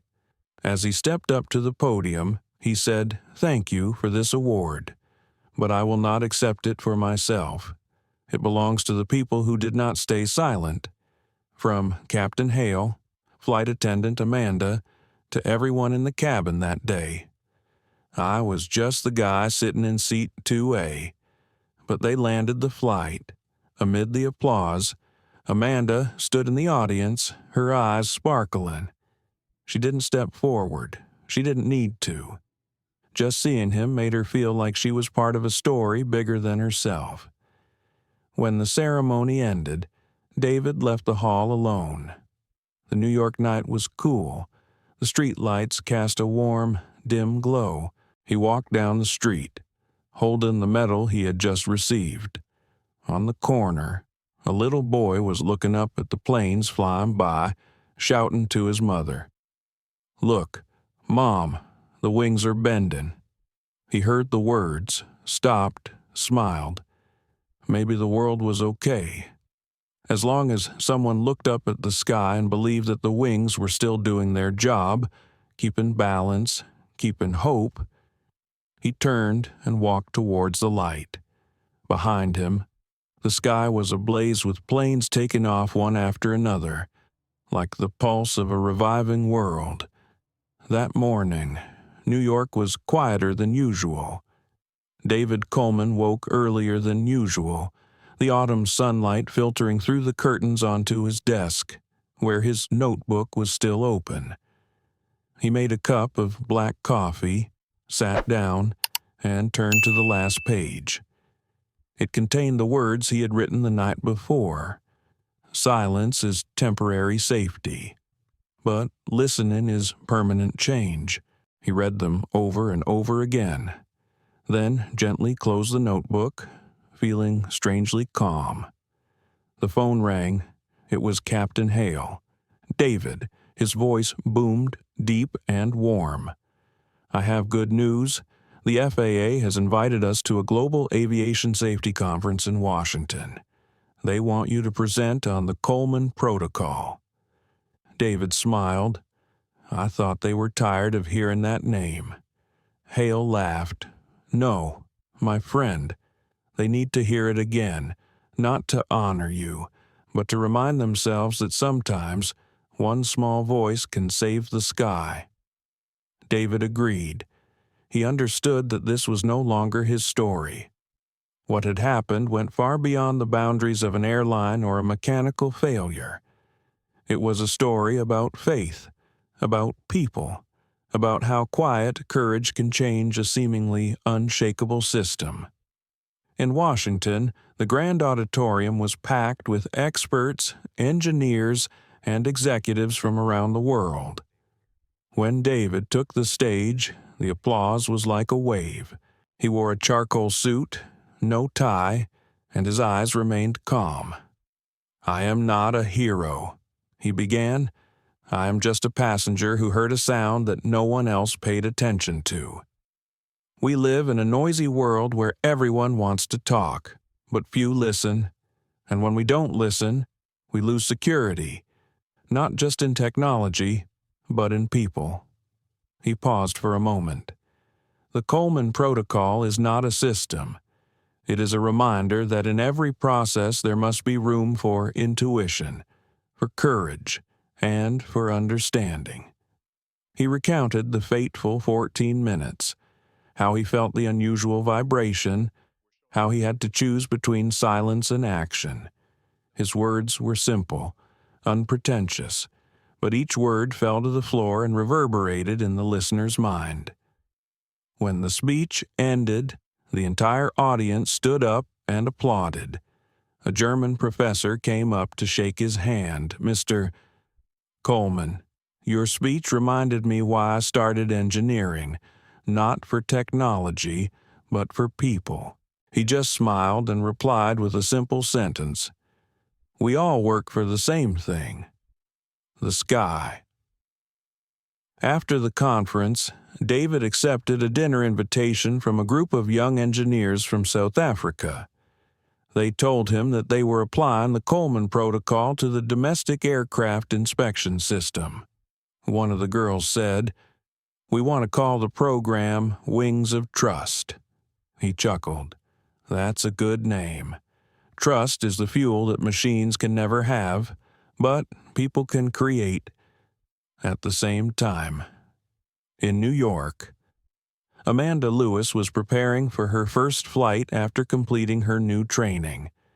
She was wearing a new uniform and a shiny name tag. Before takeoff, she stood at the cabin door, watching the line of passengers boarding. A middle-aged man smiled at her and said, "I've heard stories about you. Flight ASW 721. Thank you for not giving up." Amanda was surprised and nodded slightly. "Thank you. I just did what I had to do." But when the plane left the ground, she looked out the window and saw the sunlight shining through the thin layer of clouds. Her heart was filled with a strange feeling, the feeling of flying in true peace. That evening, David returned to his hotel. He opened his email. A new message from Mark Henderson. The first line stunned him. "I owe you a thank you. Mark wrote that after leaving American Skyways, he had started a career as a lecturer in crisis management in the airline industry. "I used to think you ruined my career," he wrote, "but now I understand you saved it, saved us all from our own arrogance and silence." At the end of the letter, Mark added, "If I ever get the chance, I'd love to meet you. Not to apologize, but to shake your hand." After reading the letter, David sat in deep thought for a long time. He did not reply immediately, but he knew that one day, when everything was quiet enough, they would meet again, not as opponents, but as two people who had stood on opposite sides of the same lesson. On his last day in Washington, David walked alone around the tidal basin. The leaves fell gently on the water, and the sky reflected a soft orange. He missed his mother.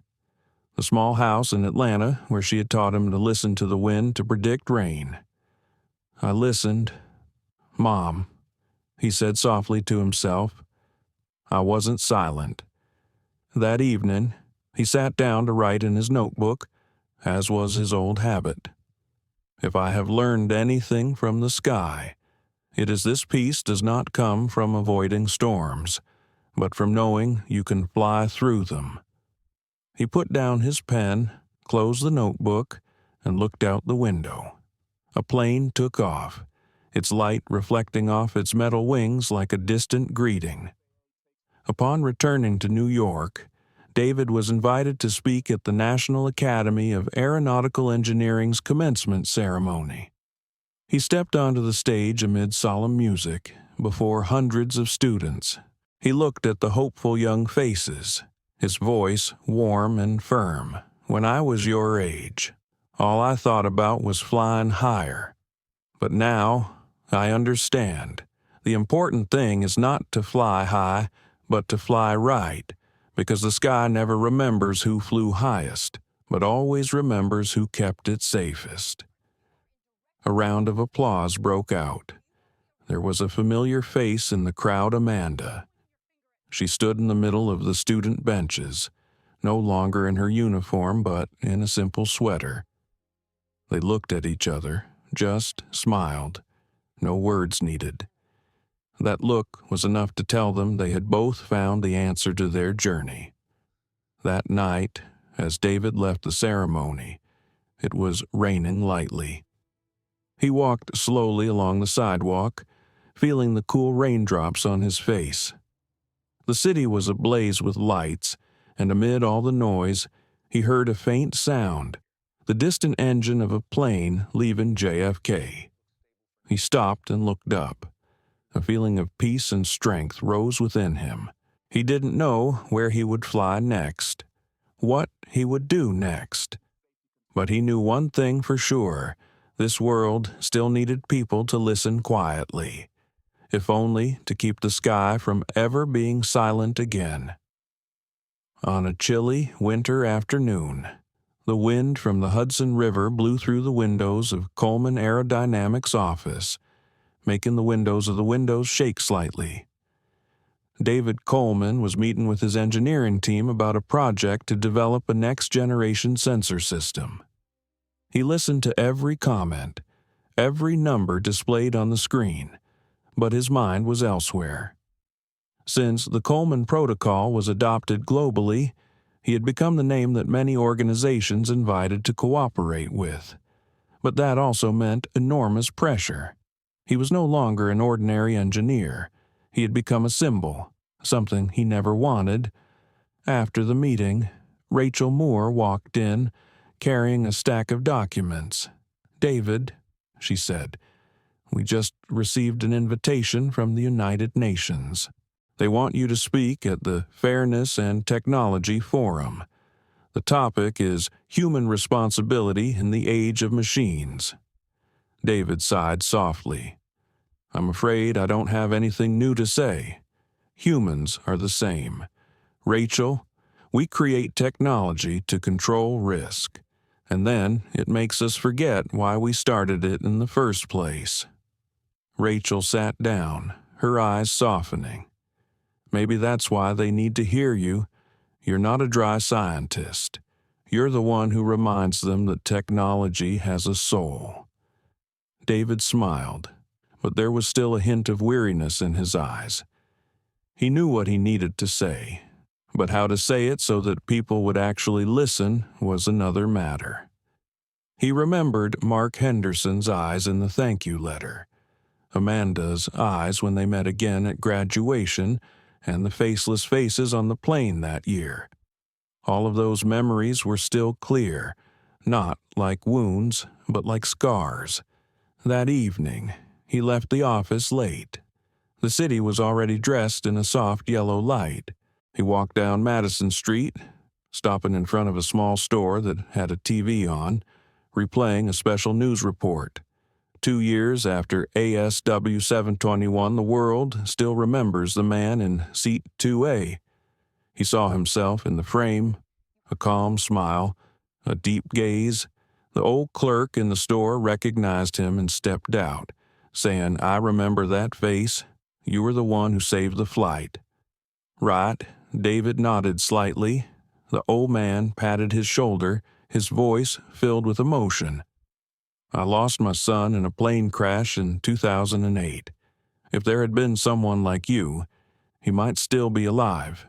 He didn't know what to say, just squeezed the man's hand gently. When the man turned away, David stood still for a long time. The next day, David took a flight to Geneva to prepare for his speech. Amanda Lewis happened to be on the flight. Now the international training supervisor for the new airline. When she saw David's name on the passenger list, she smiled slightly. Before the plane took off, she walked over to say hello. "Long time no see, Mr. Coleman." He looked up, his eyes warm. "Are you still flying? I can't leave the sky," she replied, her smile still a little shy but sincere. They didn't talk much during the flight, but each sentence was meaningful. Amanda said that, since that incident, she has participated in several anti-discrimination training programs in aviation. "The funny thing is," she said, "I realize that a lot of prejudice isn't in the rules. It's in the eyes." David nodded. "The eyes are something you can't program." When the plane landed, Amanda lingered at the exit, watching him pass.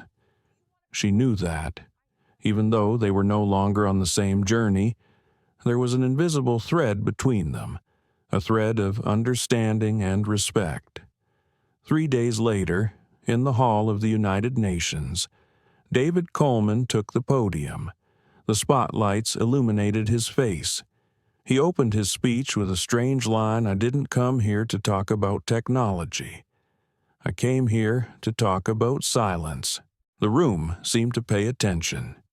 He told the story of Flight ASW 721 again, but this time he told not the 14-minute journey, but the minutes that followed, how people changed, how systems learned to listen, and how biases were slowly dismantled. "Technology is the body," he said, "but courage is the soul. Without the soul, we just build iron birds that don't know why they fly. I used to think I was just saving a plane, but in fact, that plane saved me. It taught me that, to change the world. Sometimes you just have to be silent at the right time and speak at the right time." When he finished, the entire room stood up, not just for the speech, but for the emotion he conveyed, a truth that cannot be created by words. A white woman, a CEO of a major technology company, came up and said, "Mr.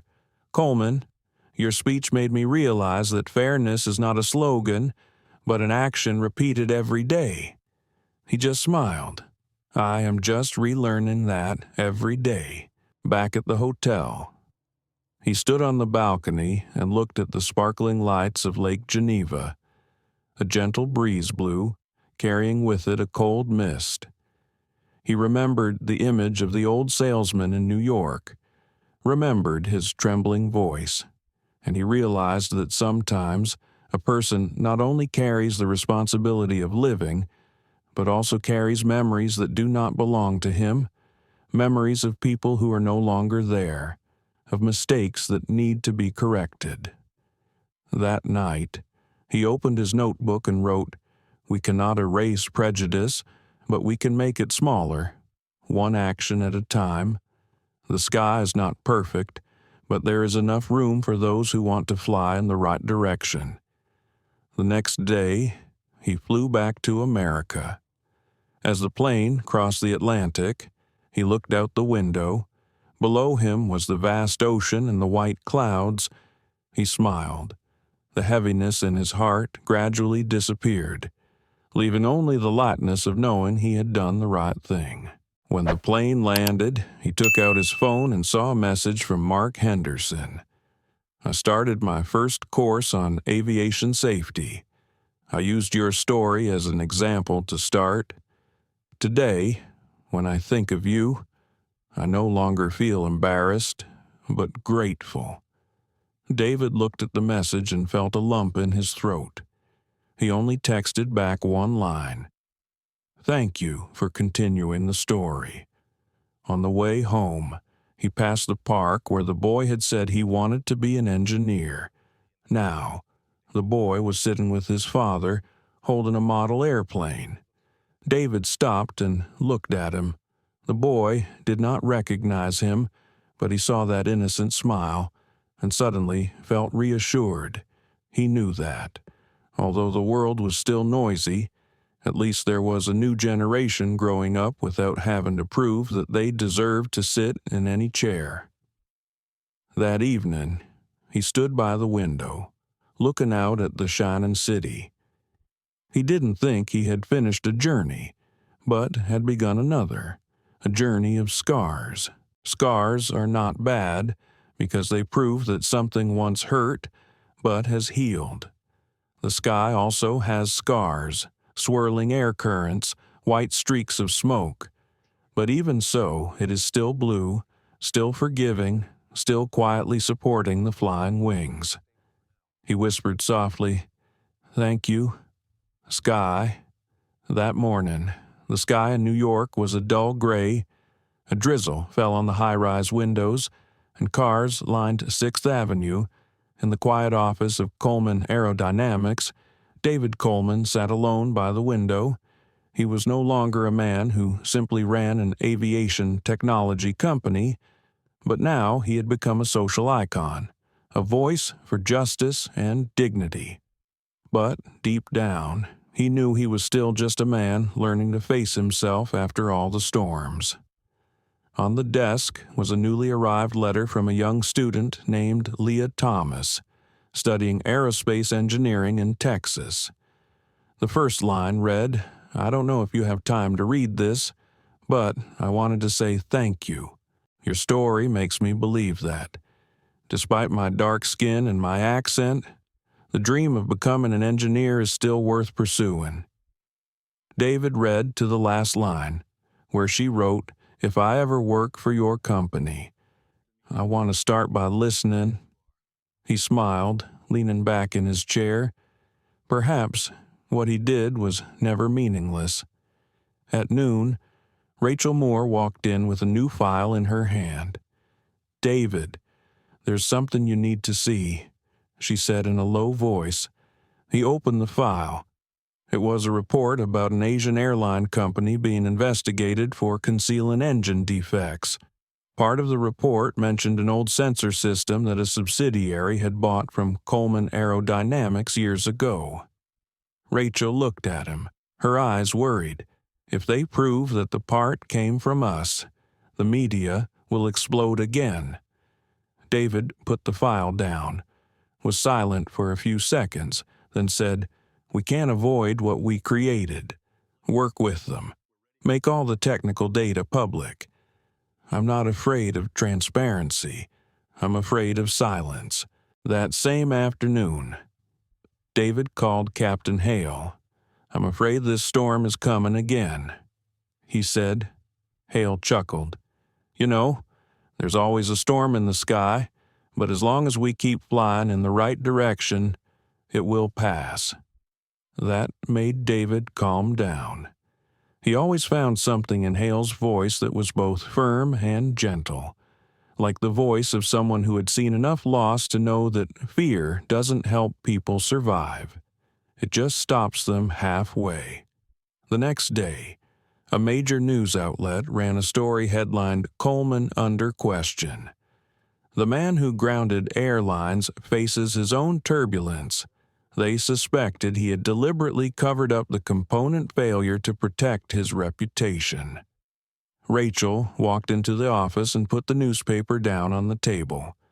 "You know the media," she said softly. "They won't stop here." David just smiled faintly. "I know. But I also know that the truth doesn't need protection. It just needs time." At the same time, Amanda Lewis got the news. She was at the Chicago airport, preparing for a training flight. When she read the headline, she clutched her phone, her heart pounding.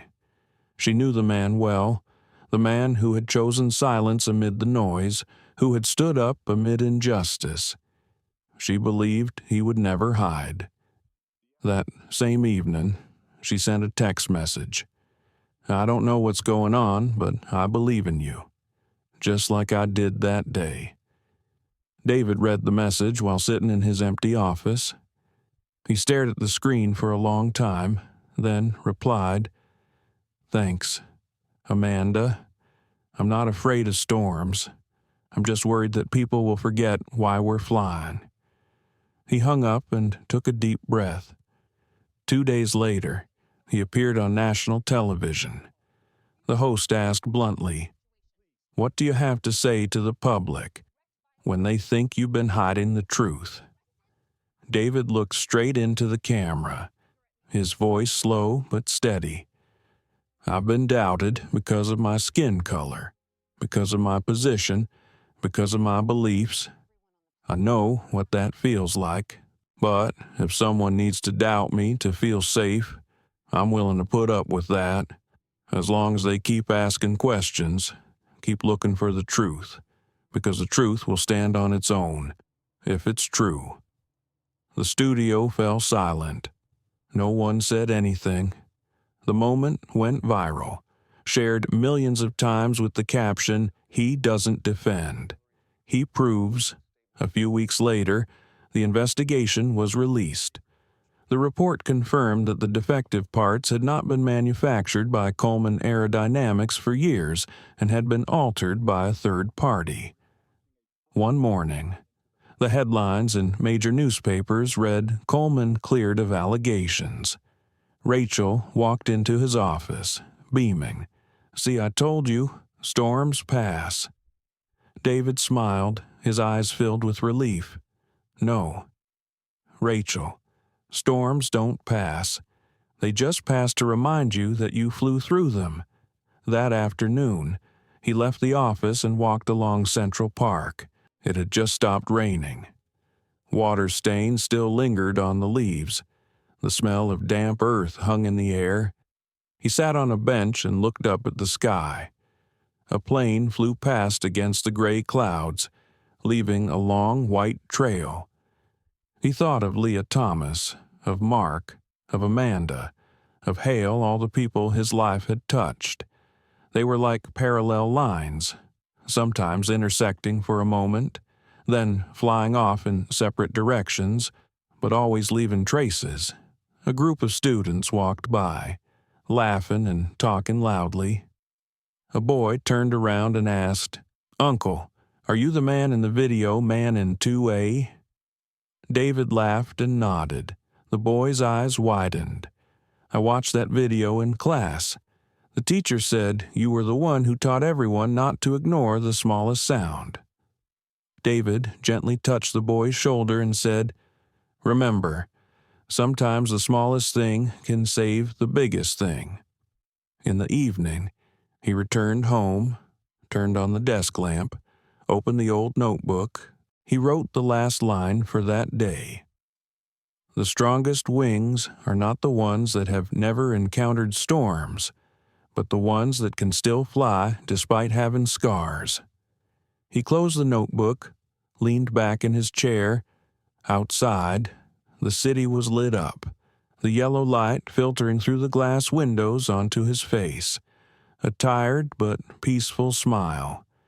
He knew that this life would have many challenges, but he also knew that each time he would fly through them, just like the sky had taught him. Somewhere, someone is telling the story of Flight ASW 721 to the younger generation. It is no longer his story, but the story of all those who have ever believed that integrity can change the world.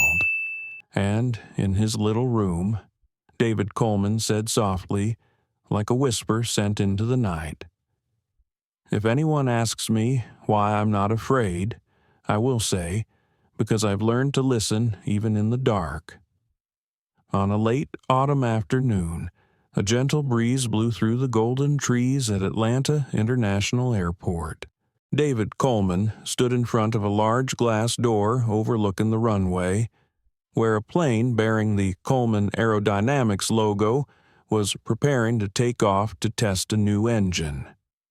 The late afternoon sunlight reflected off the shiny metal, a light that made him feel both warm and calm.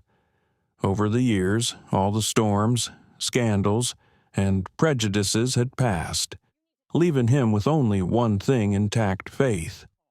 Rachel walked over, holding a freshly printed newspaper. "They just wrote about you," she said, smiling gently. David shook his head. "Another article about me. I just want people to talk about what we're creating." Rachel looked at him, her eyes filled with emotion. They were right. They said, David Coleman didn't just change aviation. He reminded the world that respect can fly. David was silent for a few seconds, then smiled. "Maybe this time I won't object."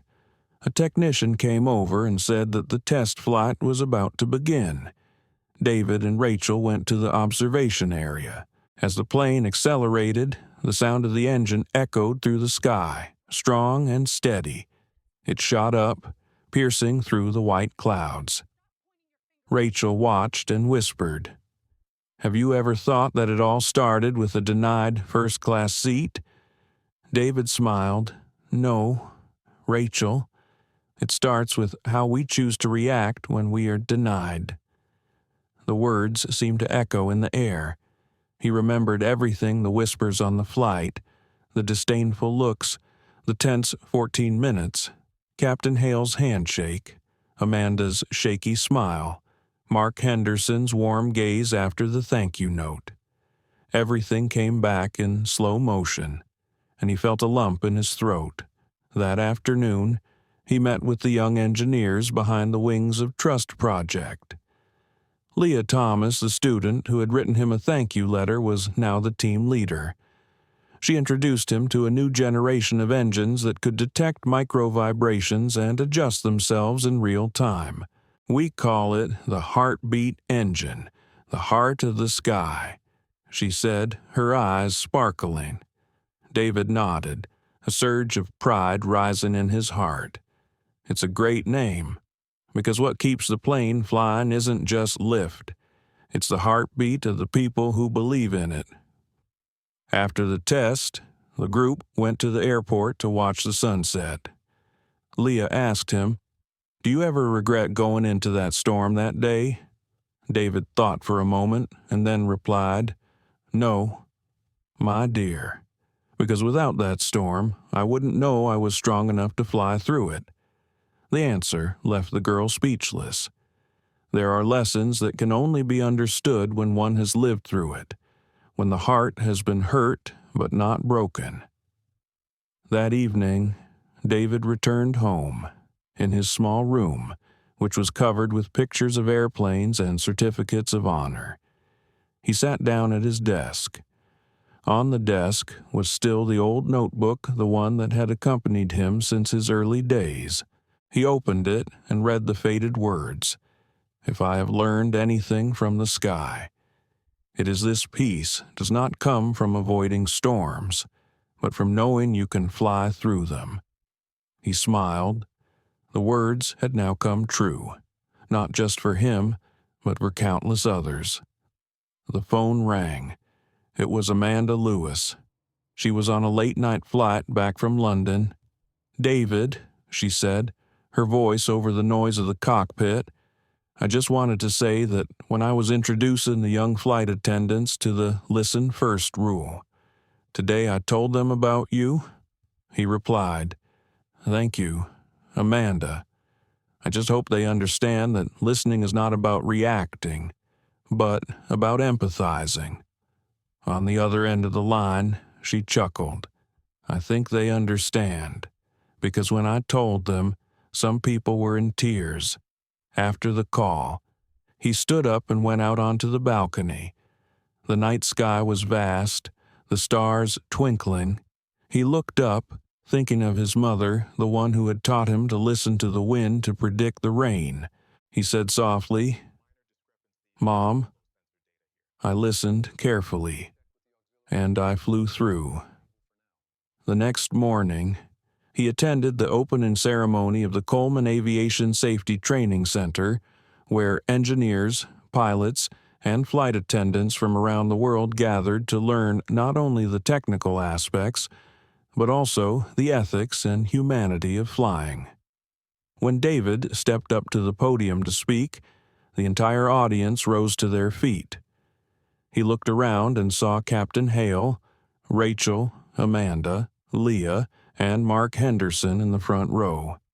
"We have built many great machines," he began, his voice low and clear, "but never forget that what keeps them flying is not steel, but faith. Today, we inaugurate not just a training center, but a way of life, a life lived by respect, by listening, and by the courage to stand up when others are silent." He paused for a few seconds, looking into the eyes of each person in front of him. "I was once refused a seat, but without that refusal, I wouldn't be standing here. Life will sometimes push you away from the place you think you deserve. Don't complain. Maybe it is preparing another sky for you." The room fell silent. Then a wave of applause broke out. Amanda wiped away tears. Mark Henderson bowed his head, his eyes full of pride. Captain Hale looked at David and nodded, as if to say, "You're on the right track." The ceremony ended in the glow of sunset. As everyone left, David lingered, walking down the grand hallway, where hundreds of photographs chronicled the journey of aviation hung. He stopped at the photograph of himself in the cabin that year, the moment he looked up in the silence. He touched the glass gently, then smiled. Night fell. The city lights came on. David returned to his apartment, turned on some light jazz, and poured himself a small glass of wine. He opened the window and looked out the vast night sky, the distant lights of airplanes like moving stars. In his heart, there was no more anger, no more fear, only a deep peace. He took a pen and wrote the last line in the notebook. "We all carry a sky within us.